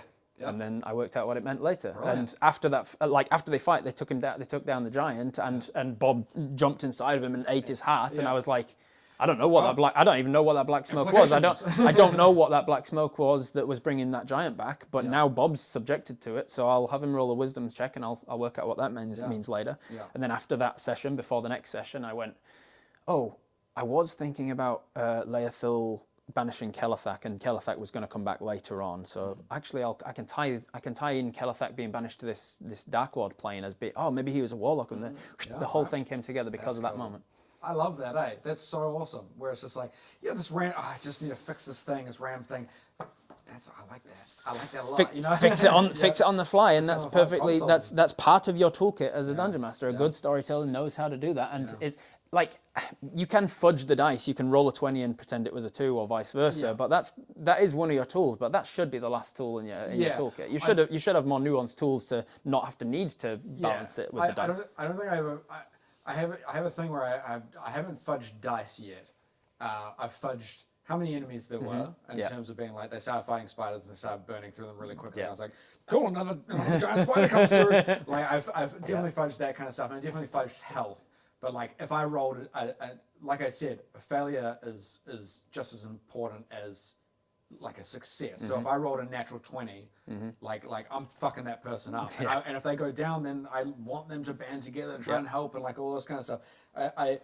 It's definitely a balancing act, and like, I do enjoy like I do enjoy trying to work out the balance, but then sometimes, and you've probably experienced this with the guys as well, where it's like so much gets thrown at you. I literally had one point go, just give me like 5 minutes. I need a second to collect. I need a second just to work out because I was making stuff up, and then you guys started making stuff up, and now I can't quite remember what I made up anymore. There was a point where. It's really lucky for me that we've got it filmed, and it's like I can watch the rushes, I can watch the episodes. Because if you're doing it in a table session, you're like, nobody took note of that. I was taking some notes, and then Hick was taking a bunch of notes, and at the end of it, I was just like, do you mind if I just take notes? Cause there was a point, I've done that so many times. Ask the player for their notes. Yeah, for their notes, and go, how did you interpret this thing? Because there was a point where I put them in a forest, and they were talking to this guy, and they're like, what's the forest that we're in? And I was just like, oh fuck! I didn't even like. I didn't name it. I didn't name it. It's Be'lakor Forest. And then like 20 minutes later, I was like, it's Baltimore Forest. And they're like, what? And I was like, I've written Be'lakor, and I was like, yeah, that's what. And I couldn't. I just because if it's an in-character voice that's saying Baltimore, you're like, okay, that was his mistake, not mine. Yeah, exactly. Yeah. And so I got to the end, I was just like, okay, I don't remember saying. And there's it says Baltimore here, and it says Be'lakor here on this map. Yeah. What? Oh, there's a discrepancy between the maps. We should find the cartographer that made the maps. And you're like, yes, he's going to be important. Yeah, exactly. But there were so many times where I was just like, it's almost like you're making something up and just slightly black out. You know what I mean? And you're like, I said what? What did I say? What did I say? Oh God, I'll just write that one down, and I'll come back to that. And what does this word mean? I don't remember saying that at all. And they're like, yeah, there was like the thing we found written on the note, and I'm like, oh fuck, the note where I had to get them to go over there. So many times you come back to your notes in like preparation for the next session 3 weeks later, and you go, I just wrote Schlagaboo. What's Schlagaboo? I've given myself no context. I just jotted that down in the moment because it was obviously a name that I made up and was like Schlagaboo. Oh shit! Was that a goblin they met? And you're going through what did they do last session? Oh my god! What items did I give them? Was it the helm of Schlagaboo? Trying to remember the last session. And I kind of feel for the guys sometimes, because it's like, sometimes it's months in between. You're like, I don't know what the fuck happened in the last one. And sometimes you're just like, and sometimes I'm sitting there being like, hey, don't you remember? You did this, and this. And like, Ben's just like, don't remember any of that kind of stuff. And then doing it on my own with these guys, I was just like, oh yeah, I get it. Like you get so into it that you just kind of like black out for a bit, and you just in a fugue state. You're just enjoying it so much that you get to the other end, and you go, man, that was a lot of fun.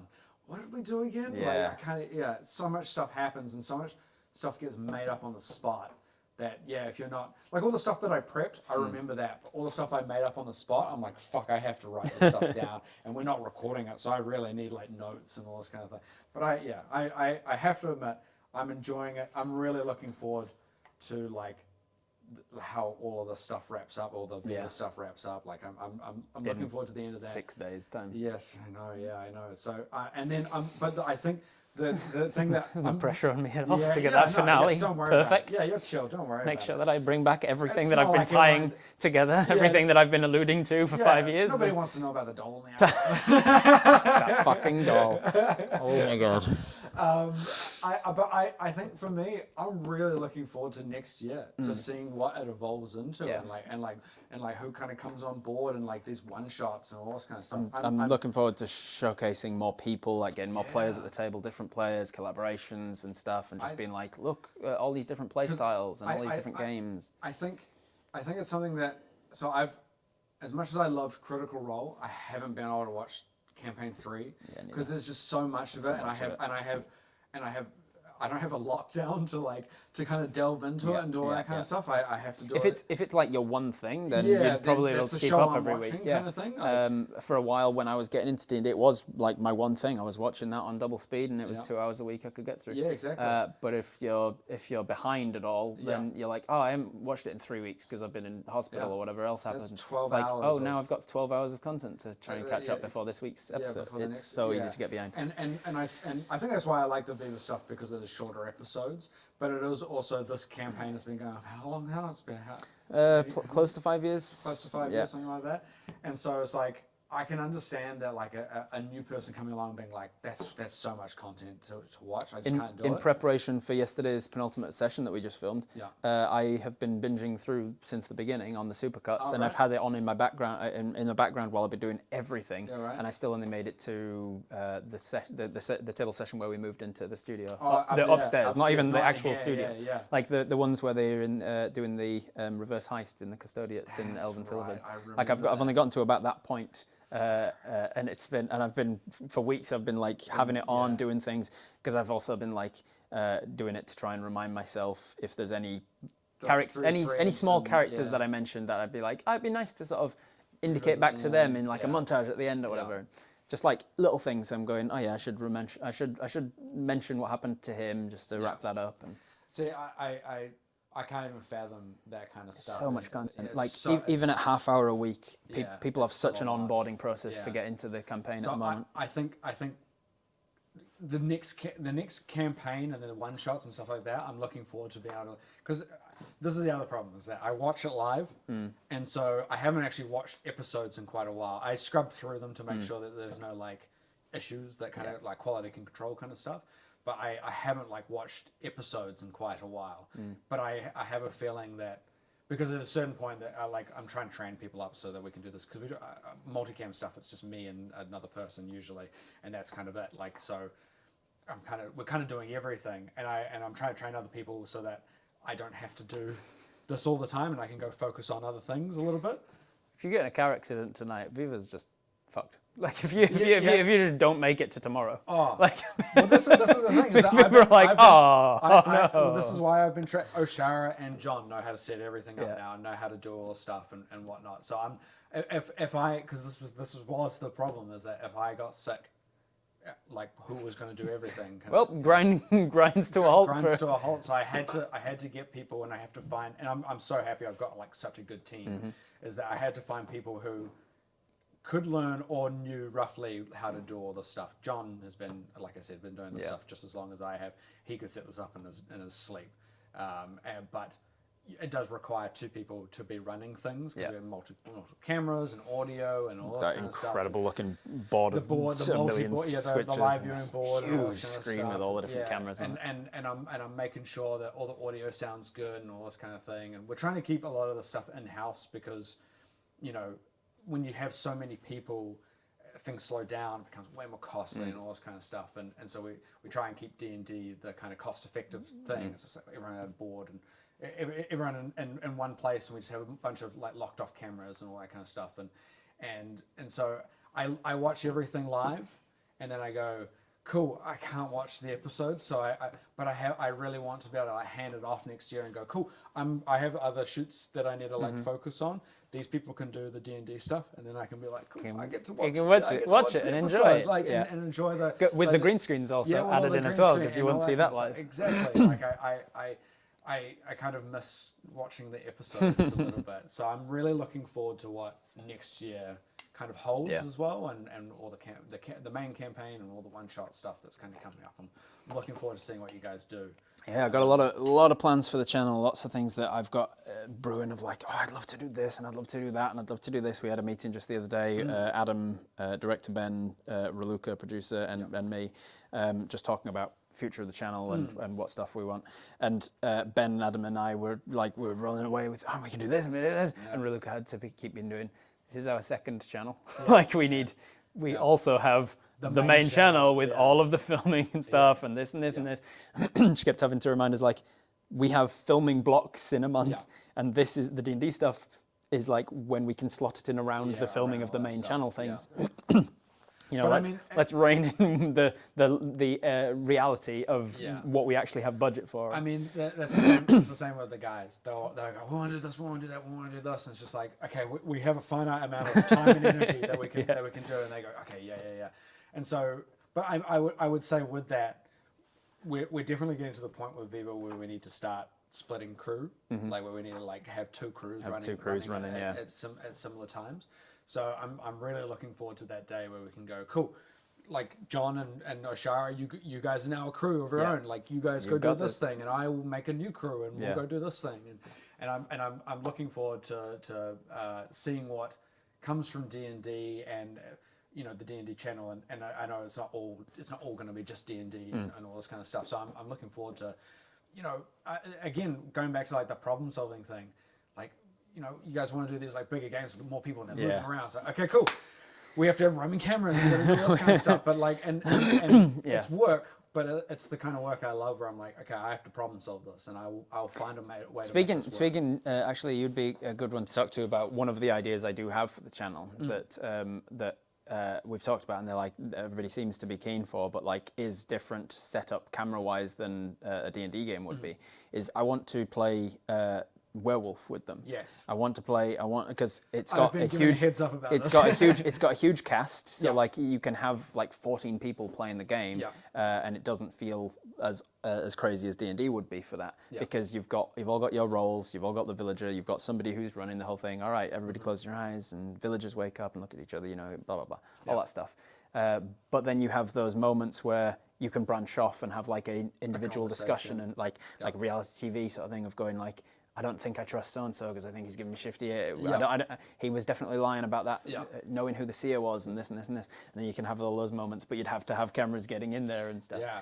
And that would be, when you were given the heads up, you're like, oh God. No, I mean,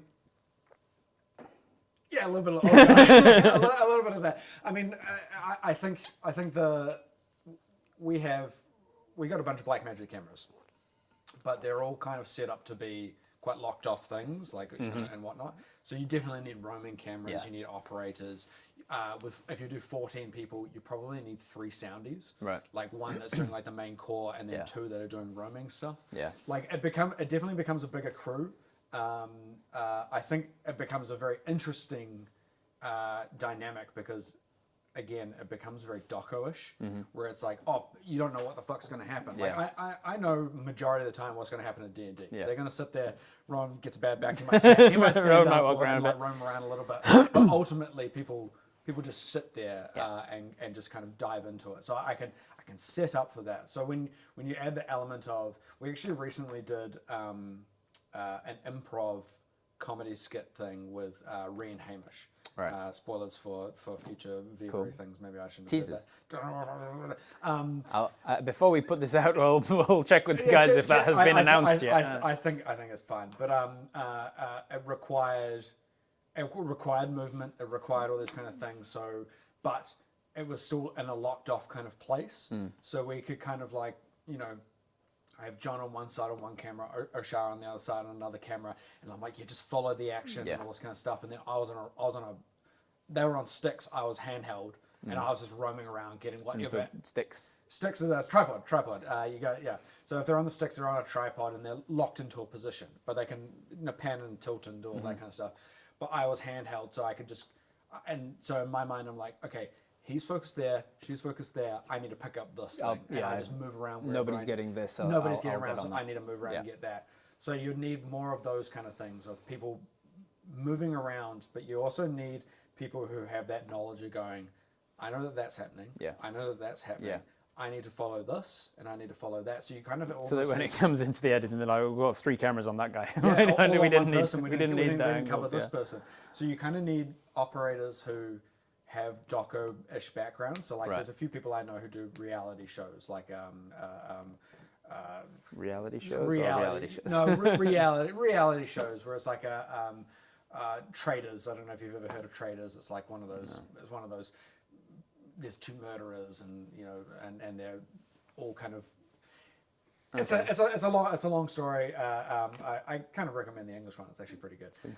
But like you have to have these operators who, or a director, and maybe this is something that I would actually quite like to get into a little bit of directing as well, of being like on comms with them, being like, you follow this person, you follow this person, you do this, and then like watching the big screen with all the different cameras coming to it, being like, okay, we're getting this, we're getting this, we're getting this, we can push all this stuff together. Because I think with something like Werewolf, you need to be able to get away from everything, which means that you need to have like roaming cameras, and you need to have people who have the ability to go, this guy's running off that way. Why is he running off that way? So you have to follow. Because if you set it in the tavern to begin with, you still need, like, the whole point of like social deduction and those sorts of bluffing games and things is you need to have that aside with people, and they run off into the bod studio, or they run off upstairs, they go into the podcast studios. You need to give them the ability to have these conversations and hide and talk and be overheard and not be overheard as well is the other thing. So it's kind of it's you kind of go to give them the environment, and I think if you were to do it here, I feel like the whole building is game. You know what I mean?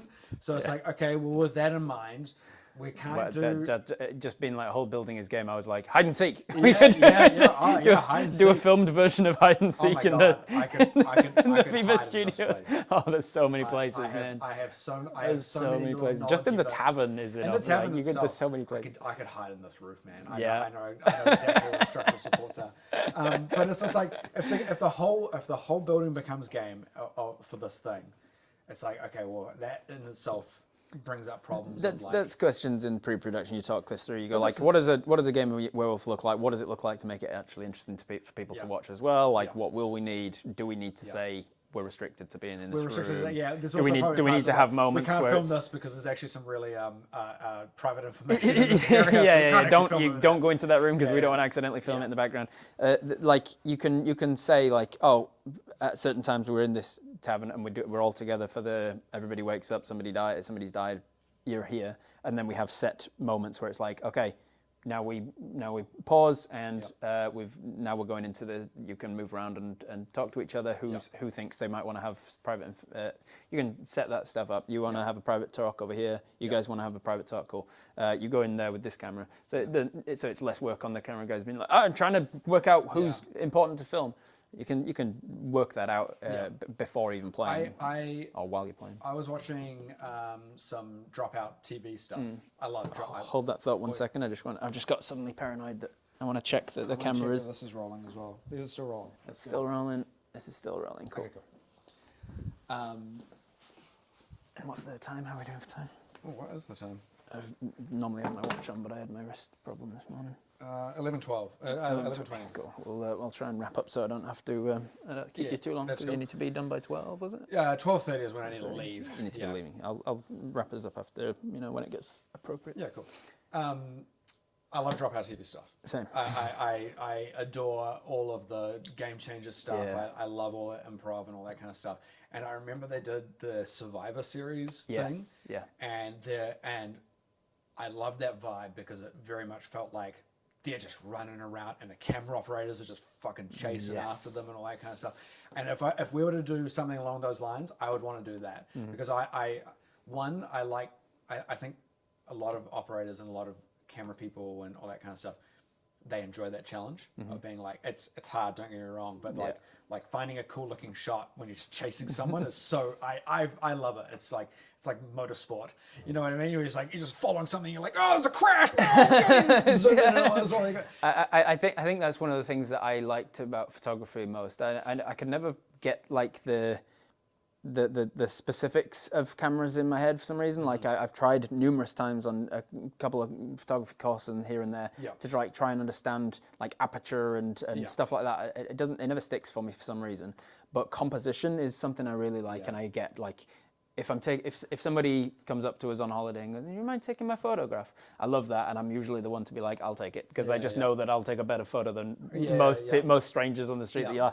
Because I'll go like this, and then I'll go, "There's a lamppost right behind them. I'm just going to shift so that lamppost isn't in the photograph, or it's not coming out the back of your head at the very least." And the rule of thirds and just simple stuff.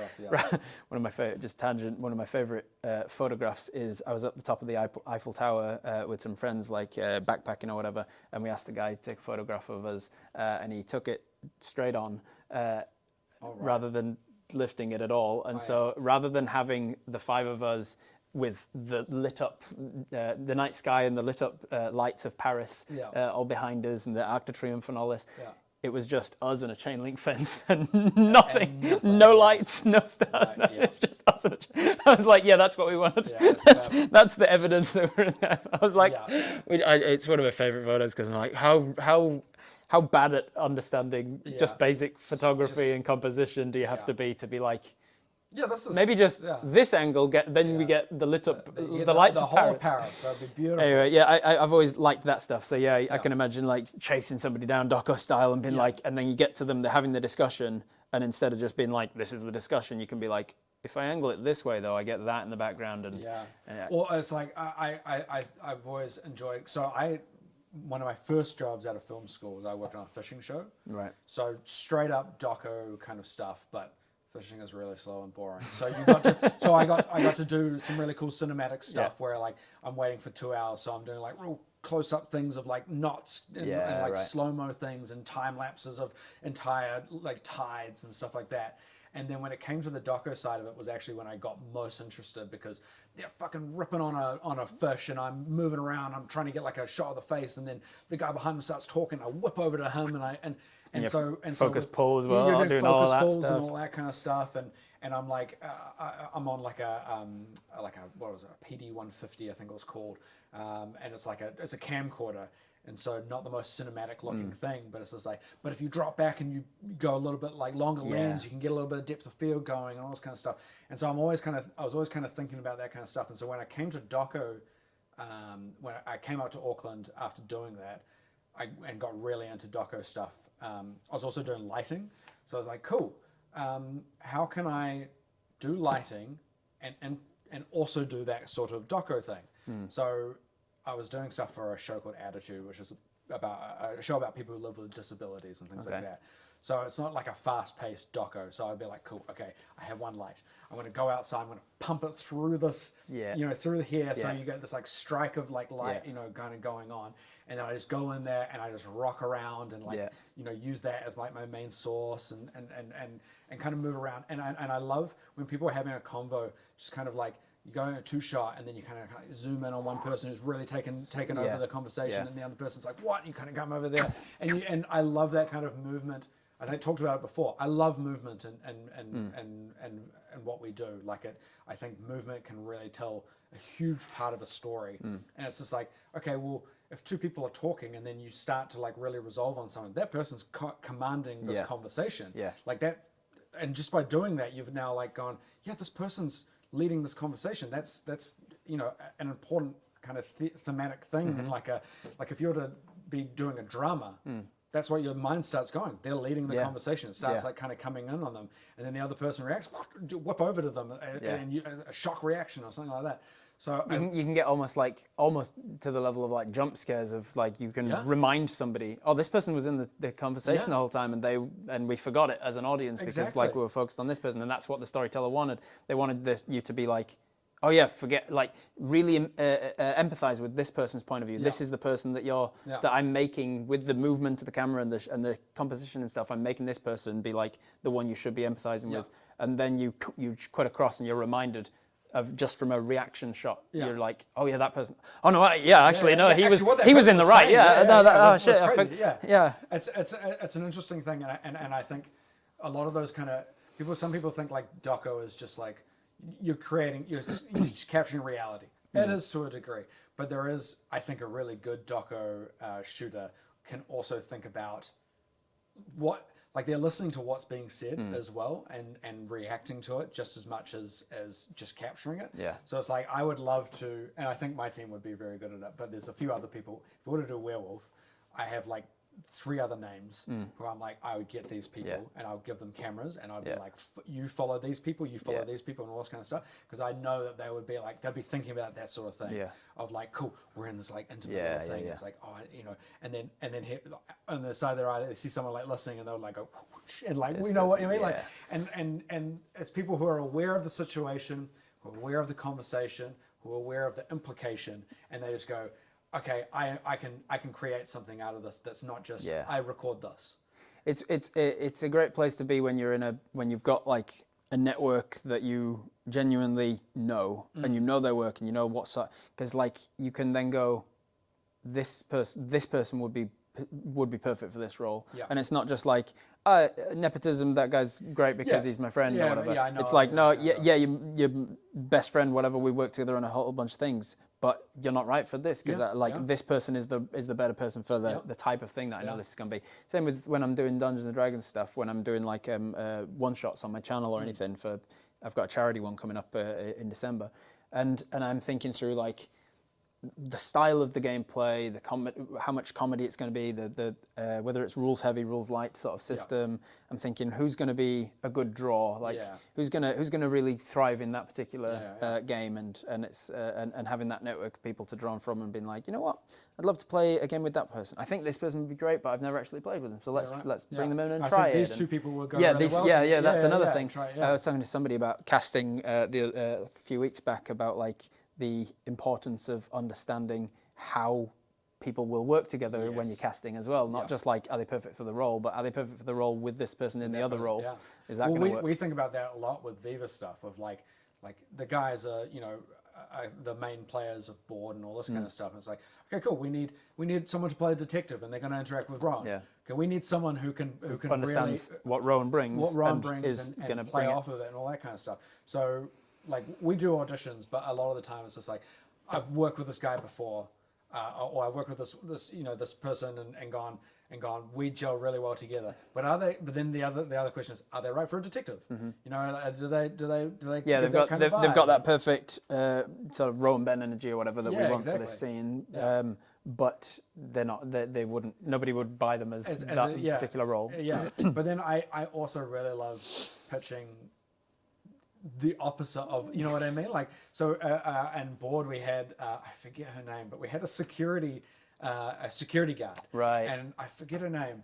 And she was this woman, she's quite small. Yeah. But she has fucking energy. Yeah. And so it was like, and so you're sitting there being like, yeah, physically she's not intimidating, but when she brings in and she's yelling at you, and you're like, oh yeah, crap. that's a security. And so, and I love that kind of like juxtaposition of like, oh yeah, you know, you think security guard, you think like a big dude and all this kind of stuff. And it's like, no, what if you have like a tiny woman who's just ferocious? And I love that kind of thing. So there's always like that idea of it can be viewed in one way. And you can go down this kind of path, but I love that other view and that other kind of idea. And like when you cast someone and when you're looking for someone for the right position, you go, yep, this person is a really good doco shooter, but this person is a really good cinematic shooter. And it's like, well, I for this thing, I want it to be cinematic, but I also understand that it needs to be a bit doco-ish. And it's like, so you can kind of go, especially when you're kind of crewing up certain stuff, I'd go, cool, the cinematographer dude, I'll just give him the equipment of a doco person and go deal with it. Yeah. Or if this doco person is like, cool, I'll give you primes. I'll give you prime lenses. Right. Zoom what's lenses. What's a prime? A prime lens is a fixed focus, not fixed focus, is a fixed length lens, so it's like a 50 mil or something like that. Whereas a zoom is like a 20 to 70. Got it. Yeah. So a cinematographer, like a cinematographer, I go, cool. Here's a 24 to 70.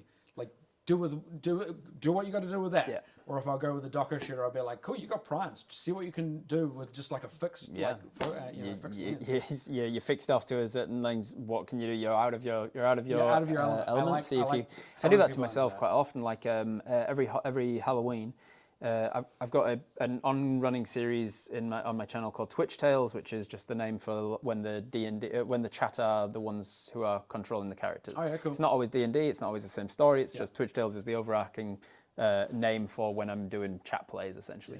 And so it's usually just me on screen as the Dungeon Master and the chat are controlling the character or characters.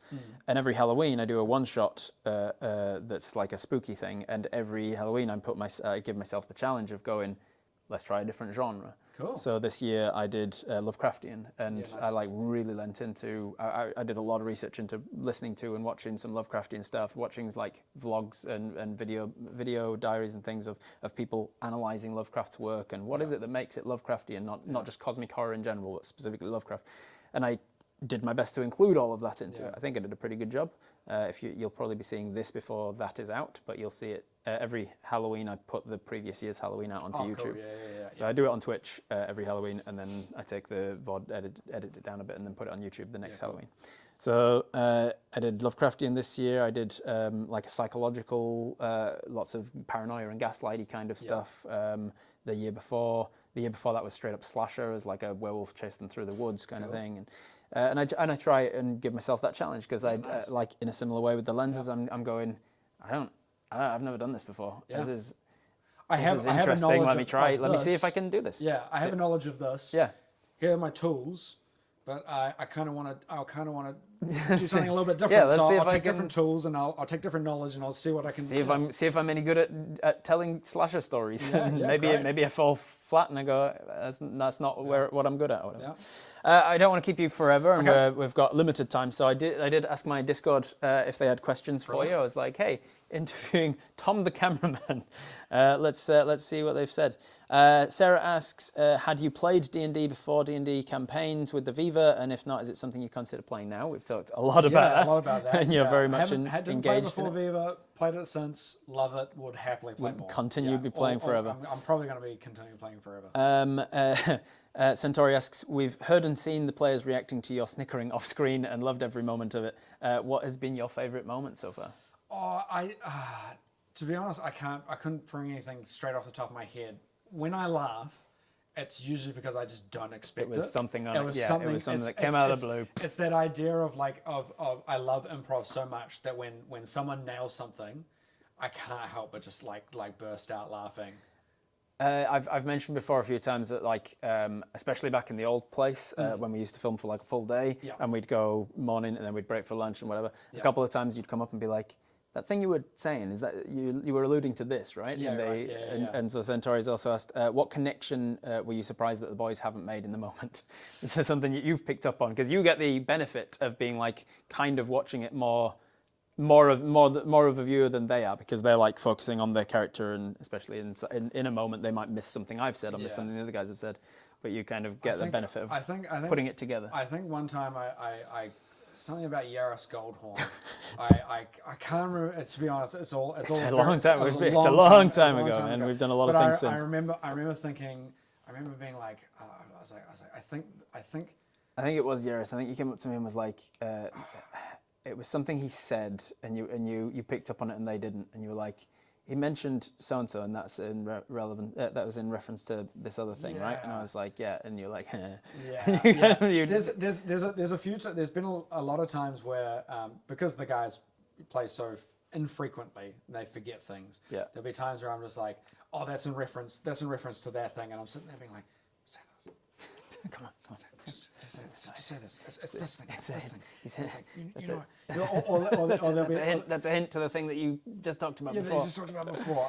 I can't think of anything specific, but there's been plenty of times where I want to just yell out. It goes, it's this fucking thing. Or I want to you're so close. Or I want to yell out to Ben and go, Ben, you have a bow.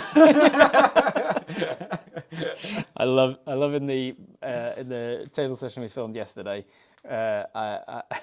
This is going to go up before that one does, so I won't give major spoilers. But like, I have an NPC point something out to Ben that is something that he could have had since day one to have just been an overall improvement the entire time, and he just has never Never really thought about it. And so I was like, I'm not going to tell him until like, and then I make it very like the last table session essentially, and I'm just like have an NPC offhand be like, why aren't you doing that better? Yeah, why aren't you doing that better? I think there's also a level of if you tell Ben something.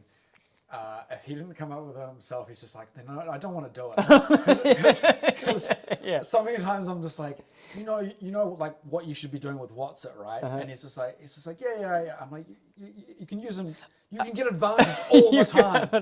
And he's just like, yeah, but I just kind of forget about it and all this kind of stuff. I'm like, but you wouldn't be rolling so bad if you always had advantage. Exactly. Your chances go way higher. I love that Ben is always keen to just be like, he's like a full into the character role player. Like he'll always do what the character would do, which is fantastic. Exactly. And I love that about him. And so people in his chat all the time are like, don't forget you've got the wooden dolls, or don't forget to plant the beans to go and see the cloud giantess. And he's like, fuck you, I'm not going to do it now. My character didn't think about it. I'm not gonna meta it. And I think, I mean, I guarantee in every single campaign, at the end of it, there's a bunch of junk in people's backpacks that they've never even remembered or thought of. In my notes for next week, the literal finale last session, after like everything else is done, like in the epilogue section, I've got like a find a way to highlight all the things they've never used.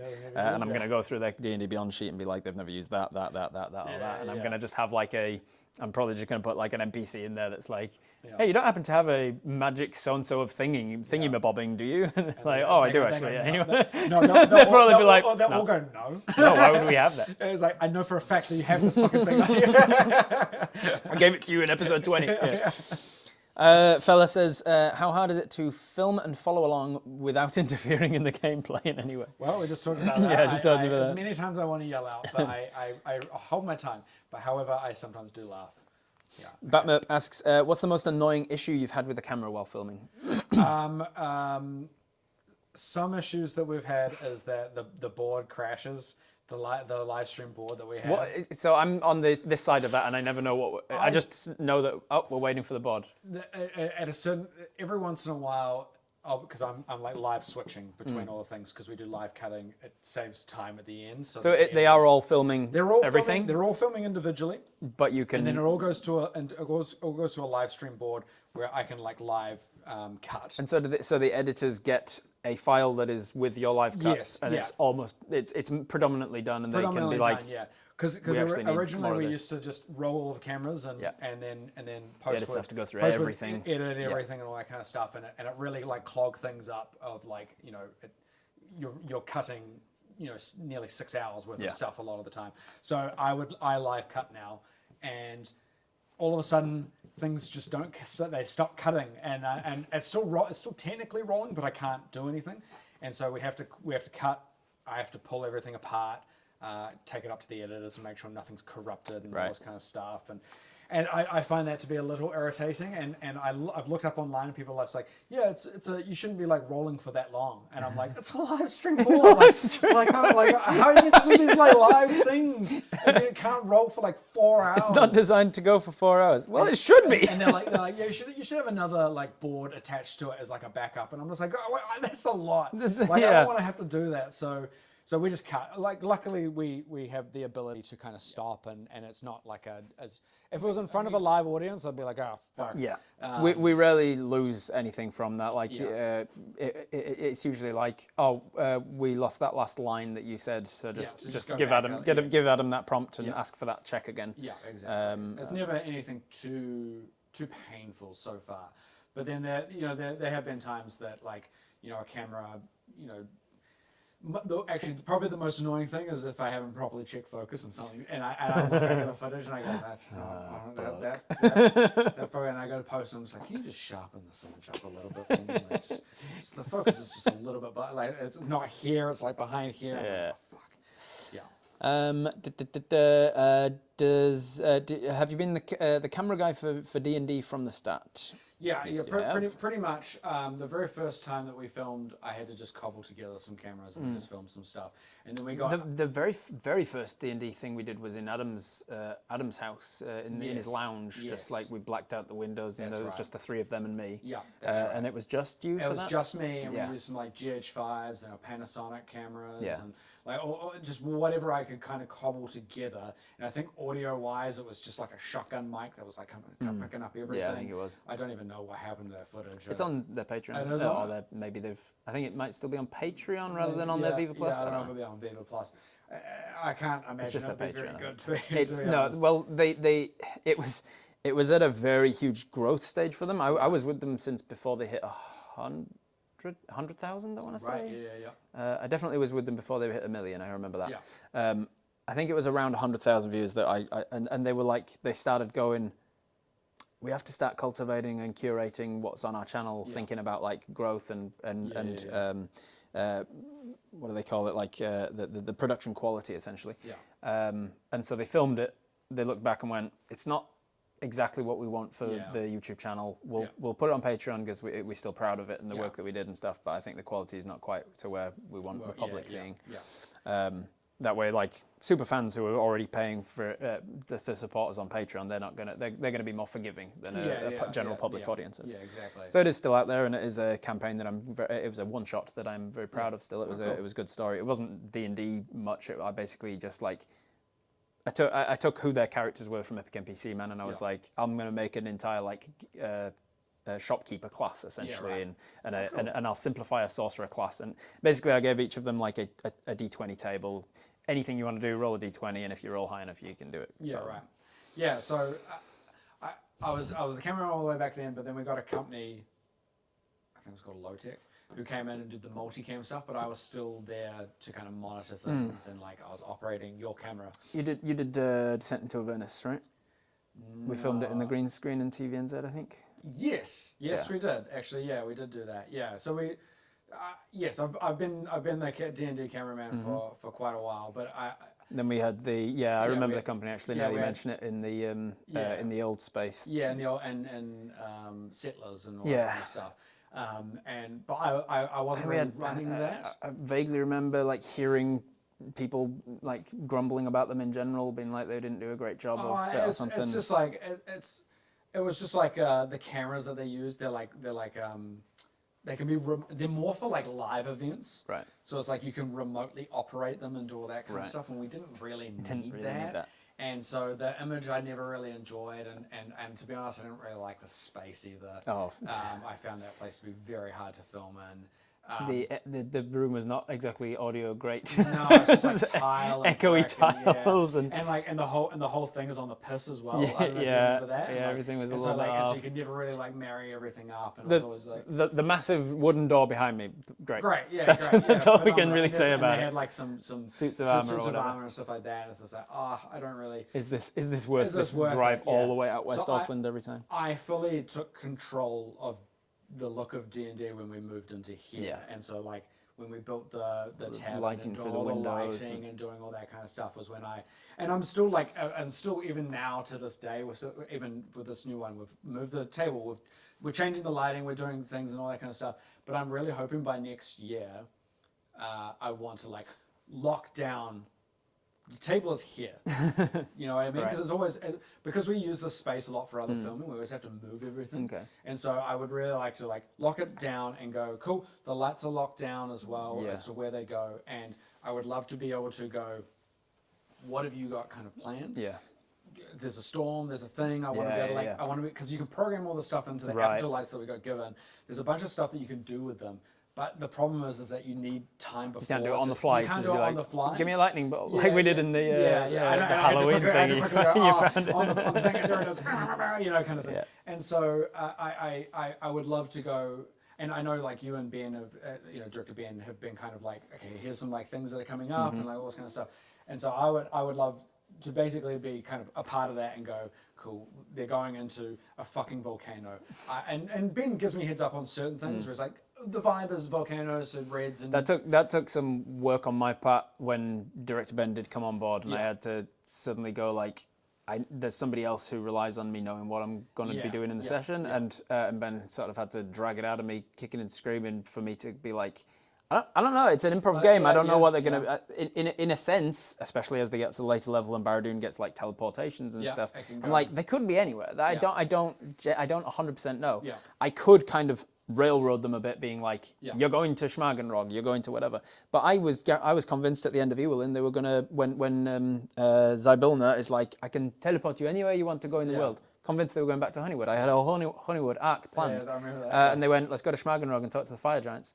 And I was like, wherever it was, no, that was the second time they did it. Yeah. Zybilna teleported them to the Ewelin, to the Thilaven Islands. It was the cloud giantess that was like, I can take you anywhere.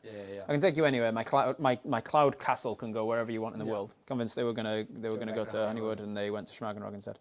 And I was like, okay, well, cool. Thankfully we were pretty close to the end of the session anyway, and I was like, I can vamp a 5-minute description of how they get there, and like leveling up on the way, and like raining them down into Schmagenrog or whatever it was. And then I was like, we'll end it a little bit early so that I've got time to prep for what Schmagenrog is. But a lot of the time, it's like you do kind of know. Most of the time, I know at least the vibe. They're going to be an Ewell in the whole next session. I would love to. One, we've already kind of got the vibe thing down, I think, but I think it's like the kind of event thing. Yeah. It's just like, I would love, all of a sudden, back in my mind when we were first moving in here, I wanted the idea of like, whenever you went into like inside Bob's head when he's like being talked to, I would love for all the lights to go and just a single spotlights, set. to kind of go on you guys. Yeah, and all this that'd kind be of great. Stuff. But it's just like, to set that up is quite intrinsic. If you don't have like a full theatre like lighting setup, and you don't have and the ability to like move things like mechanically, like there are things that I would love to do, and I think next year I'm really looking forward to what we can kind of create visually. Yeah. Because just like Critical Role, I feel like you can listen to it as a podcast, but I really like the look of what we do. I think we can do. I think we do some really nice looking stuff, and I think we can make it even better. The green screen cutaways is like that. Yeah. That's the element that goes. It sets us apart from a lot of other actual plays, and also is an element that makes it difficult to do as a podcast, I reckon. Yes. We have got it out as a podcast, and some people say that they do listen, but I think you miss out on more. On a lot of the visuals. You miss out on more than, through watching our actual play than you do with a lot of others. And I'm really looking forward to how we're breaking up D&D next year, of doing more of the game, and then keeping the green screen separate, because when we go game into green screen, it becomes like I'm having to kind of scramble, and it means that like when we get into the green screen, but we can't really do a lot of like interesting. We have to just kind of keep it as is. But if we go, cool, we've got 3 days of green screen. I can go, cool, let's set up all this stuff. Do this and this and this. Full lighting things and all this kind of. And so I'm really looking forward to how we can make it more interesting for the viewers. Because I love the elements of, like, I was just literally just thinking about this yesterday, actually, after the green screen that we shot yesterday, and I was like, they've got the what is it, the largest permanent green screen in Auckland. Yeah. And I was like, we've got this whole green screen studio, and most often we're here and filming it like that. But when theoretically, I know, because like theoretically we can have on the scissor lift and we can be up here and filming something down because the floor's all green screen, or we can be shooting low angles. And if we do have we've shot the entire 6 sessions of like a Tales of the Misfits length sort of mini series, and then we do the green screen for the whole thing, we can be like, okay, well, there are 5 shots throughout the whole thing that we could get from this, and so it's worth us actually setting it up and getting those 5 shots. Exactly. Yeah. And there's also like so many times where like the guys will describe something really action epic. Yeah. And you go, I want to recreate that, and we have this space, but it requires wires and lights and all this kind of stuff, and it's not an easy thing. So I would love to then go, cool, I can prep and go, cool, you wanna do that like real epic fucking Rowan flying up in the air with this teleport thing and all that kind of stuff. We can do that. Yeah. Give me a couple of weeks though, because we have to work out health and safety wise. We have to work out how we're going to shoot and all this kind of thing. Yeah. Let's quick fire so that I can get you off on time. Dinah asked in a similar thing that we were just talking about. Are there any aspects of that smaller table in the early days that you miss? Is there any aspect of that place? I love what we do now. I think what we've got now looks so fucking cool. Are you full-time VLDL? Yes, I am. For the last year, I have been. I've been doing that for 8 years. But only the last year have I become full-time. Yeah, full-time. Have you still not invoiced them for any of it? No, I haven't. Because that was the running joke for the longest time. It's like every time we were on set doing the D&D, they'd be like, we haven't got your invoices for the last 8 months. Yeah, and I go, I should really do that. And then the producer's just like, yeah, we're about to get a really fucking big bill. We're going to have to pay out a lot of money. Well, I mean, originally I wasn't getting paid at all.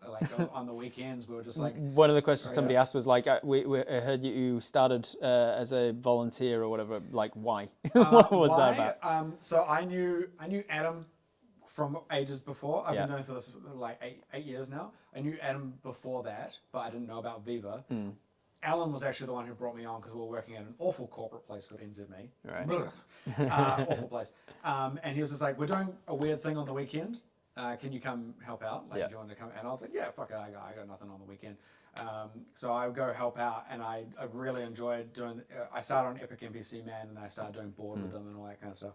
And yeah, it was just the weekends, and I just kind of do things. And then all of a sudden, Alan was like, yeah, I'm leaving NZME, and I'm gonna go do YouTube full time. And I'm like, oh, that's fucking cool. He's like, yeah, we can start paying you now. And I was like, oh my god, oh, really? Oh, that'd be great. Really? And so they started paying me and all this kind of stuff. And then as my freelance kind of career went on, they kept getting bigger and bigger and bigger, and we did Balin's route, and we did all those kind of things, and became more structured. And they're like, we can pay you a bit more. We can pay you for your gear now. And I'm like, oh my god, cool. And then all of a sudden, after in the last year when they did the studio, they were like, we kind of need someone around all the time so that we can do all this stuff. And I was like, oh, yeah, okay, cool. They asked me a few years back before that, and I was like, oh, mate, I really like freelancing. I really like being able to. I really like the ability to do one thing and then go do another thing next week and all that kind of stuff. Variety. And then you kind of get that fear of where does the next job kind of come from? And Viva was just like, we can give you consistency. Yeah. And I was like, it's consistent, but we also do a bunch of weird stuff. Now that it's at the size that it is as a studio, you still get that variety because you are doing short film, and then you're doing this, and then you're doing D&D, and then you're doing board. Weird music video things. We're doing all this kind of stuff, and I love it. And they're also super flexible, and they want me to do other things and do enjoy myself and all that kind of stuff. So I'll go do a music video and all that kind of stuff. Can I take Friday off because I want to go do this thing? And they go, yeah, we're not doing anything Friday. Just go do what you need to do. Yeah. So I love it working here. It's been. What's your favorite of the VLDL projects? What's your favorite show? I love The Last of Us. How it should have ended? Yeah, how it should have ended. It went down and nobody watched it. It went down like a bag of rocks. They put so much money and time and effort into it. The casting was great. The script was good. Location, everything. It was so good. And John, and I lit the fuck out of it. I recreated every single shot I could. It was so good, and nobody liked it. And I was so happy. Nobody watched it. And I was so happy. And I think it was at the time. It was a little too early on. People didn't want spoilers. Right. And also there was all those people who were real angry about The Last of Us 2, and I'm like, it's one of my favorite games of all time. It's so beautiful. It made me cry. It made me so emotional. And I'm sitting there being like, and a lot of those people just didn't like it, and they didn't like how it kind of, and we're poking fun at that, yet nobody found it funny and all this kind of stuff. So I would say that one, and I would say first person shooter logic as well. That was also fun. I really loved filming that. It was our first kind of big thing that we did. Yeah. And I got a really cool camera. I had a Red Dragon 6K. That sounds dope. It was fucking sick. And we shot, and I had a proper gaffer and crew and all this kind of stuff, and we shot the hell out of it, and the costumes were great, and all the guns and all that kind of stuff. Yeah, it was great. Are they doing? Is there talk of first-person shooter continuing? Yes, there is. Because there's high budget. The return on investment. The return on investment. So this is the problem, and it's the problem with Witcher and all that kind of stuff that we do, is that we. It's something that kind of comes up with board and Epic NPC Man. So I'm gonna do a little gripe. Some people saw... Make it a quick one, because I don't want you to be out of time. We got time. In Board, we did this like sales logic bit, where it's like we had all these like things that we made. It was like all the sale signs and all this kind of stuff. Like the one where the labyrinthy kind the one of thing. where we got like 5 episodes out of it, because it was like we need to make the most of it, because we've got a lot of effort. Like, oh, really using this to the, and all yeah, it's like, motherfucker, we put a lot of fucking time and money and effort. We spent so. Do you know how long it takes to set up a thing like that? It took so long to set. The 100,000 sales banners and posters. We had to print off all of these things. It took me like a couple of days to work out like the pivot system that we're going to use to like recreate. And how we're going to move things around, do all this kind of stuff. And then the art department making it, and then all of us like moving it around. They're like really getting their money's worth. It's like, motherfucker. Of course we're getting our money's worth. So much time. What do you want us to not get our money's worth? Yeah, You're the ones giving us money. We're taking the ad revenue or the Patreon support, or you want us to get our money's worth. Why are you using that as a complaint? And so we had to like Board and Epic MC Man is like, it's kind of where we get, I think, a lot of the revenue from, so that we can make Witcher, and we can make these other things where we don't get money the D&D channel is like a child that's like, we want it to be able to sustain itself and support itself and stuff, but it can partially support itself with the green screens and the costumes and everything, because it's attached to this production studio. Exactly. So like I saw somebody when they did the teaser trailer for the I can't remember what they're calling it, but like Board Tech Town in the Tech Town Middle Ages. Tech Town Middle Ages, and they're like, somebody commented like, we've got this studio, we're damn well using it. It's like, that's the point. Do you know how much it costs to make a tavern? I can tell you from being the showrunner for D&D Logic Season 1, there's nowhere like this. We were looking for locations. In New Zealand, there is nothing. We were trying to find ye olde pub tavern, medieval ages, we this thing. We didn't have a medieval time in New Zealand. We didn't have a Gothic time either, and all that kind of stuff. So a lot of that stuff, we don't have that architecture. We don't have those sort of things. And so we had to make it. And so when people get like uppity about like, oh, you really get the money's worth, it's like, we do it there so that we can make you more interesting things, like first person logic, like Witcher logic, like other things that are going to come up. There's a thing in filmmaking called the bottle episode as well, where it's like, if you are doing a TV show and you've got a certain budget for each episode, you can be like, well, this episode needs to be way above that budget, so we need some other episode this season to be a bottle episode, a real cheap thing. Like in Breaking Bad, they even had one where it was the Fly episode, where it's all in one single room. It's a single room, and like Walter's going crazy about this single fly, which is literally the next question somebody asked. Did that fly ever bother you as much as it bothered them, or was it laughing? Were you laughing along with the rest of us? No, I was irritated out. I wanted to go in there and attack it. Let's cut until we kill this fucking fly. I think there was a point where we did cut to try and get it. Yeah. No, I hated that fly. And I would kill that fly as well. In fact, we actually had a fly in here the other day, and I spent probably 20 minutes to get it. Just because I didn't want it to ruin the shoot the next day. Bunch of frogs. Yeah. No, I got one of those salt shotgun things. Oh, nice. Yeah, cool. Not good because it causes a lot of mess of salt. But the fly episode of Breaking Bad's a great example, and there's plenty others. You could, if you start looking out for those things in TV shows, you can go, oh, this is a cheap one, so that they've got the budget to do this other thing. And sometimes that's the case with some Board things. You're like, we've invested this much, let's make as much as we can, so that each one on average has cost us less. And even if one of them flops, they've made up for it. It's the same with all sitcoms. You look at Breaking Bad; it's all set in those couple apartments, and like every once in a while, it's other places. But like, a lot of the time, it's the one sets. Keep the sets. Keep the sets you've got. Let's see. You've answered that one. Where's What's It? But seriously, no. Do you film any projects outside of VLDL? Any plans or ambitions to? Kind of talked about that and where you're at the moment with that. The Viva guys allow you to do other things. Go and do things as well. I do music videos, do everything. Docos. This is an interesting one. Nival Shade asks, since you're filming them all, do you happen to notice any small, unnoticeable habits from Rob or the rest of the guys or the Misfits? Any hints that players miss, things like that? So do you pick up on like our mannerisms and stuff that you think that other people wouldn't? I can usually cotton on to when you're trying to move something along, or hint something,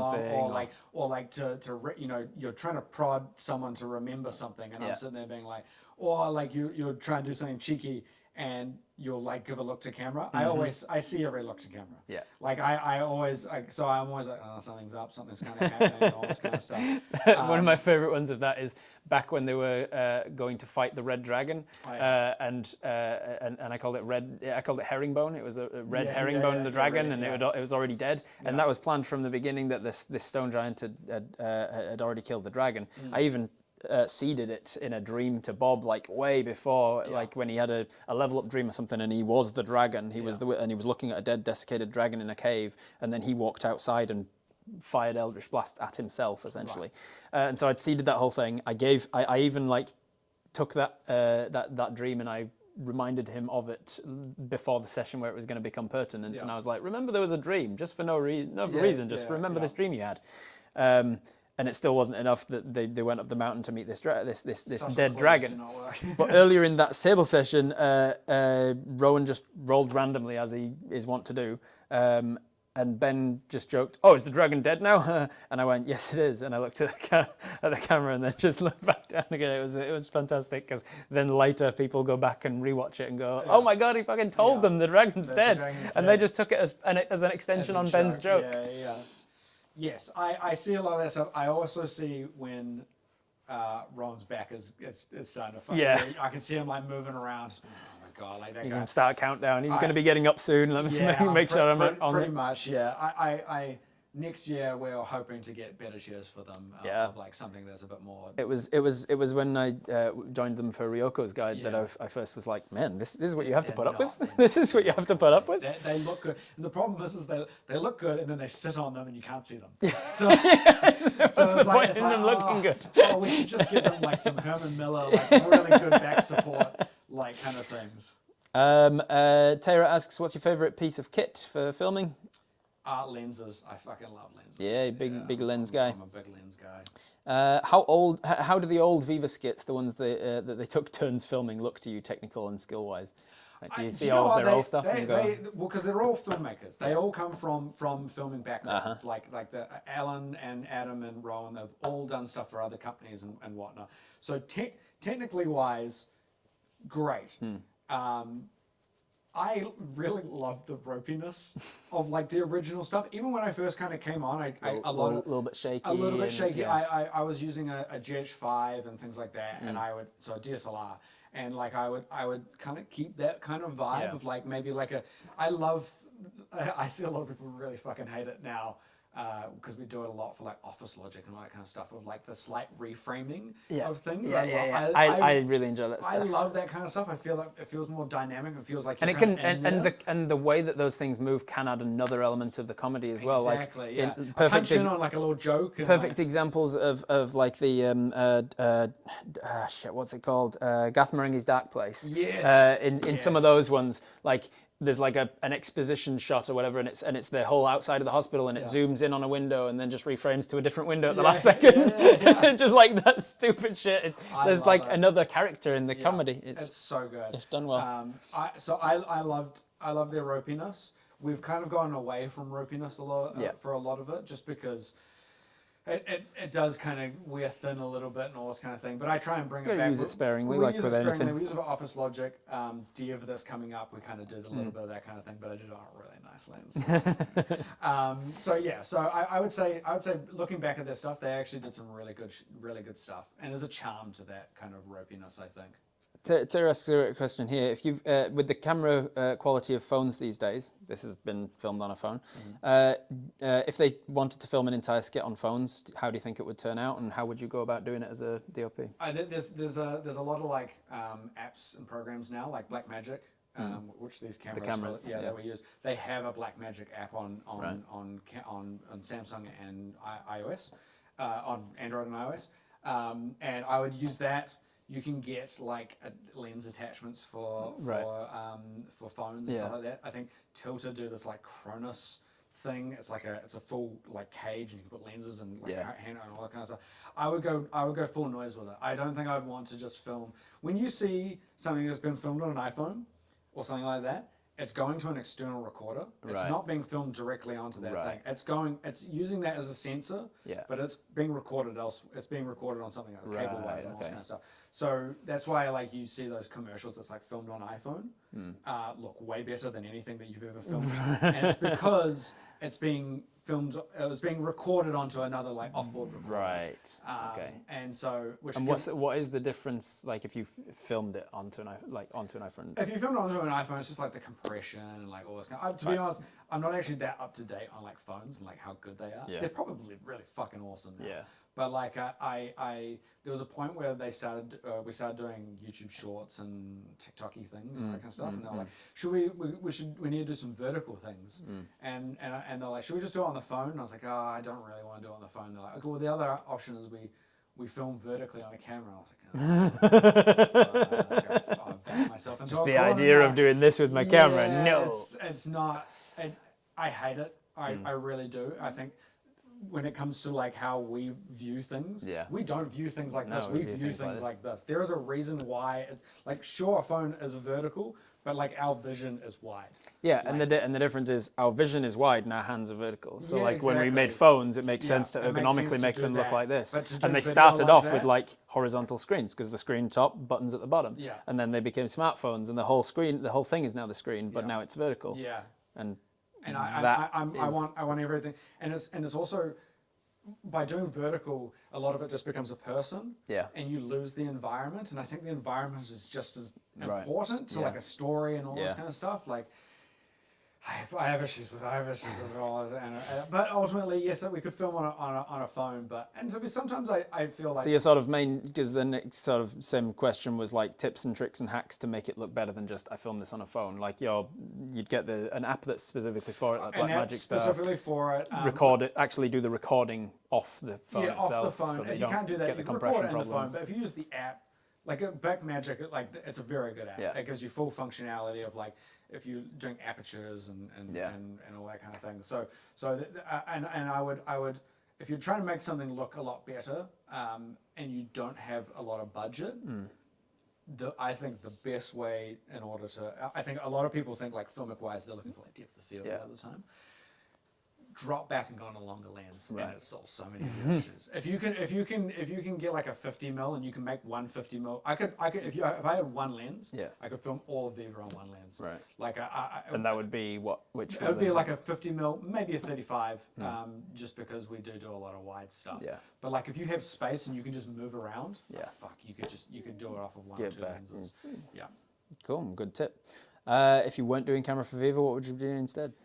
I'd probably still be out in the world freelancing, docos, doing whatever jobs there are to do. Doing whatever jobs there are. Surviving how you can in the film industry in New Zealand. After COVID, a lot of things dropped, but things are kind of coming back, and so there's stuff out there, but it's a grind. It's a very much. If you were, it's an interesting question from Cecily. If you were an epic NPC of Azeroom, what kind of NPC would you be? Where would you be in the world? Where would I be? I would be, I'd be like a scribe somewhere. Oh, yeah. I'd be like noting things down, doing drawings for people and all that kind of thing. I'd be something along those kind of lines. Where in the D&D game would you show up? Where would I show up? Where would they have met your character? Probably like the Temple of Caliber. Or the Elven University, maybe. University or something like that. I'd just be like one of those scribes who's just like, what the fuck are you guys doing? and I'll be like, you know what? You're being banned. I'm drawing you guys now, and we're putting out these people. These people have been banned. I like that. Do you play wizards and nerdy scribe type folk when you like to be a player in the games, or are you drawn to those sorts of characters? So when I mean in a lot of video games I love a lot of spell things. In D&D I have only played a couple of times, and I played a warlock, and I love being a warlock. I love the balance of magic and also fighting. I was a what do you call them? I was the Hexblade. Hexblade, yeah, I was doing Hexblade stuff, and I adored that. I really did. We've got some questions from Amber Drift, who is in the film industry as well. I think in the lighting department, hence the name Amber Drift. It's a lighting thing apparently. Yep.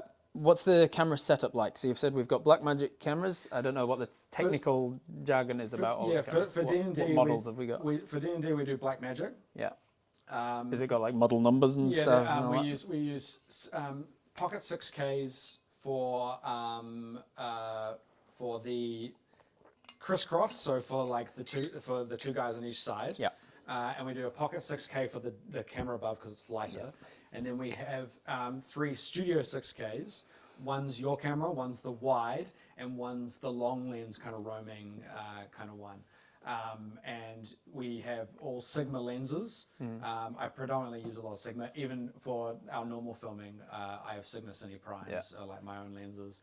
And so Sigma's great because they're fast and they're sharp, and that's what we're looking for a lot of the time.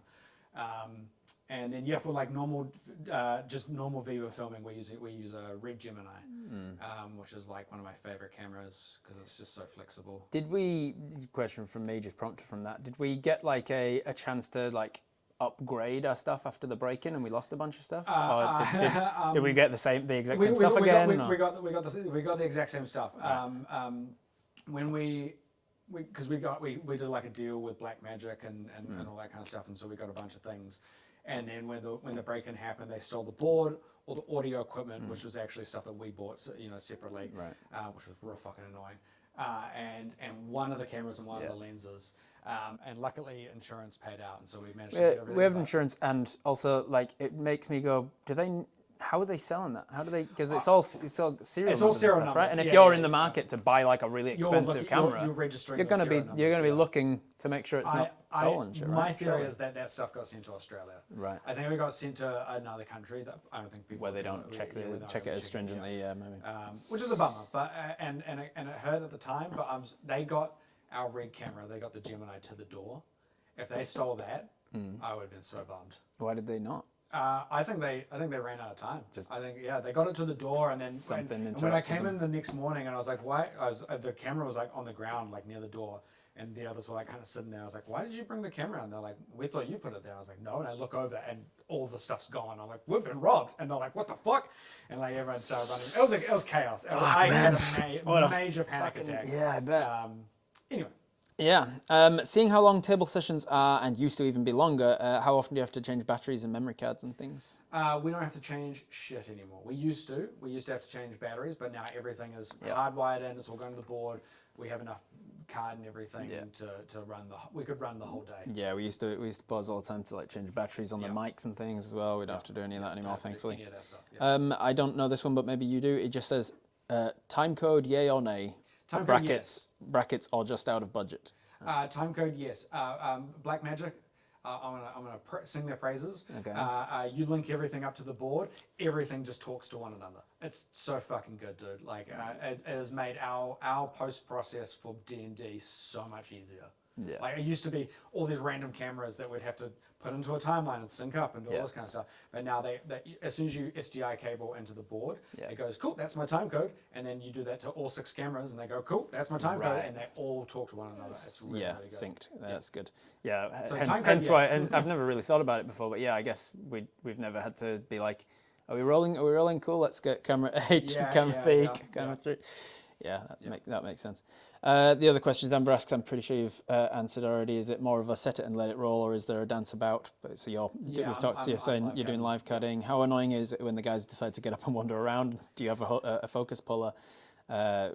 We've said like you're semi-prepared for that. Sometimes we prepare, but to be honest, like Rowan, any of them, if they have a bad back. Like when I got Adam up to fling the cards from behind the thing to see if he... And so I'll get John, who's on a long lens, to kind of maybe try and find something, but they're kind of fixed positions. So it's like if you miss it, you miss it. Like I mean, like especially for Ron having to get up, or for anyone having to get up with bad back, I'm just like, you do whatever you need to do. Like, that's more important than... I don't care enough about a frame to Rowan being a filmmaker, head of a production studio, he's obviously aware of the fact that if he gets up and walks away, he's not going to do things from back there that are important. If it's something important, he's going to come back to the table to make sure that he's on his camera and he's in focus and stuff. It's just instinctive. Like, in a perfect world, every single camera would have an operator, and I'd be talking to them all, being like, okay, they're doing this, move, and all this kind of stuff. So maybe in the future we can do stuff like that, but like at the moment, we have to be cost effective.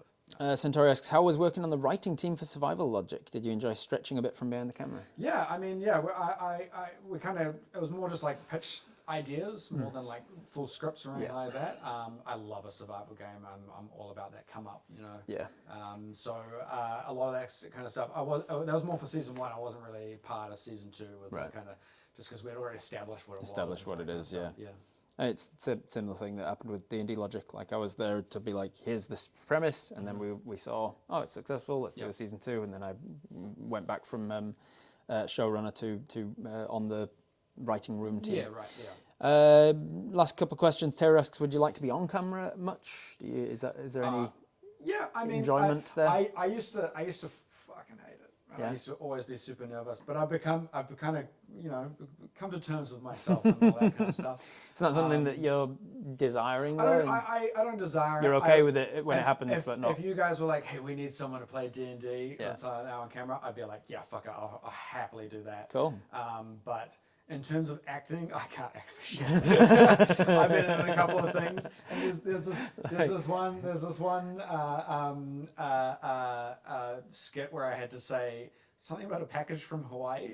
For some reason, I couldn't say Hawaii. Like I kept fumbling it, and I'm just like, I can't do it, man. You're like Bob. I love how Bob's canonically bad at acting ever since we did like that theatre stuff with Enderlin. Right, and, hello, I am a tree. I'm not Bob. Hello, my name is Bob. Yeah, I love that stuff. But no, I've kind of become to terms with it a little bit. So yeah, you ever want another guy on camera for D&D, I'd fucking happily play it. I'll keep that in mind for sure.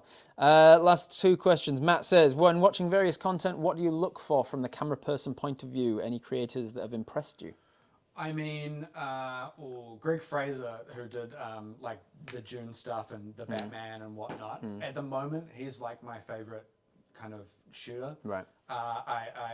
When I look at it's that hard thing. When I look at it, I go, I love these images and love all these kind of things and the arty shots. And he really buys into a funky. I said before, one of my favorite pieces of gear, a lens. Yeah. And a funky lens. I love it. I love character. I love chromatic aberrations sometimes and like all this kind of stuff. Like I think on we did a Final Fantasy sponsored job. Yeah. And I got these Mercury anamorphics.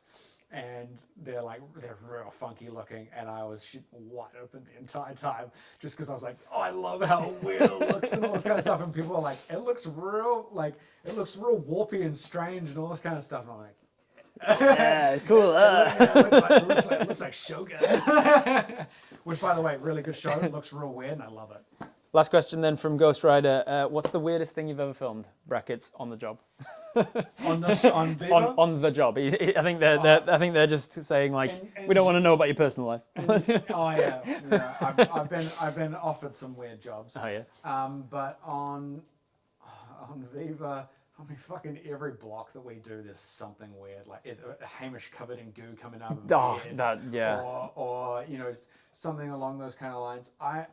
In New Zealand, maybe it's an international thing, 48 hours. 48-hour film festival. I think most countries have a version of it. But yeah, you've got 48 hours. You get given a genre, a character, or whatever. Yeah. You've got to write it, shoot it, edit it, everything you need to do in 48 hours and get it in. I have filmed some weird stuff for 48 hours before. Let's just say that one of our final pieces on a massive cinema screen, we put a full close-up of a testicle. And I'll leave it at that, and I won't say any more. Good. That's a good note to end on. We're way over time, and you have to shoot off, and I'm shortly interviewing, chatting with Phoenix as well in here too. So, so this has been fantastic. Is there anything you want to push to? Any Viva Plus. Viva Plus. Do you have your own website? Do you have your own? I don't know. To be honest, freelance wise, I just kind of go from job to job. Job to job. I should really do something along those kind of lines. Where if somebody wanted to watch your work outside of Viva, is there anywhere they can find you? Have you got? Nah. Nah. What's anything that you are most proud of outside of Viva? What's like a doco you've shot or something? There's a few things on Attitude. It was a show about people who live with disabilities. There's this one I did about a guy called Dr. Tom, passed away recently, rest in peace.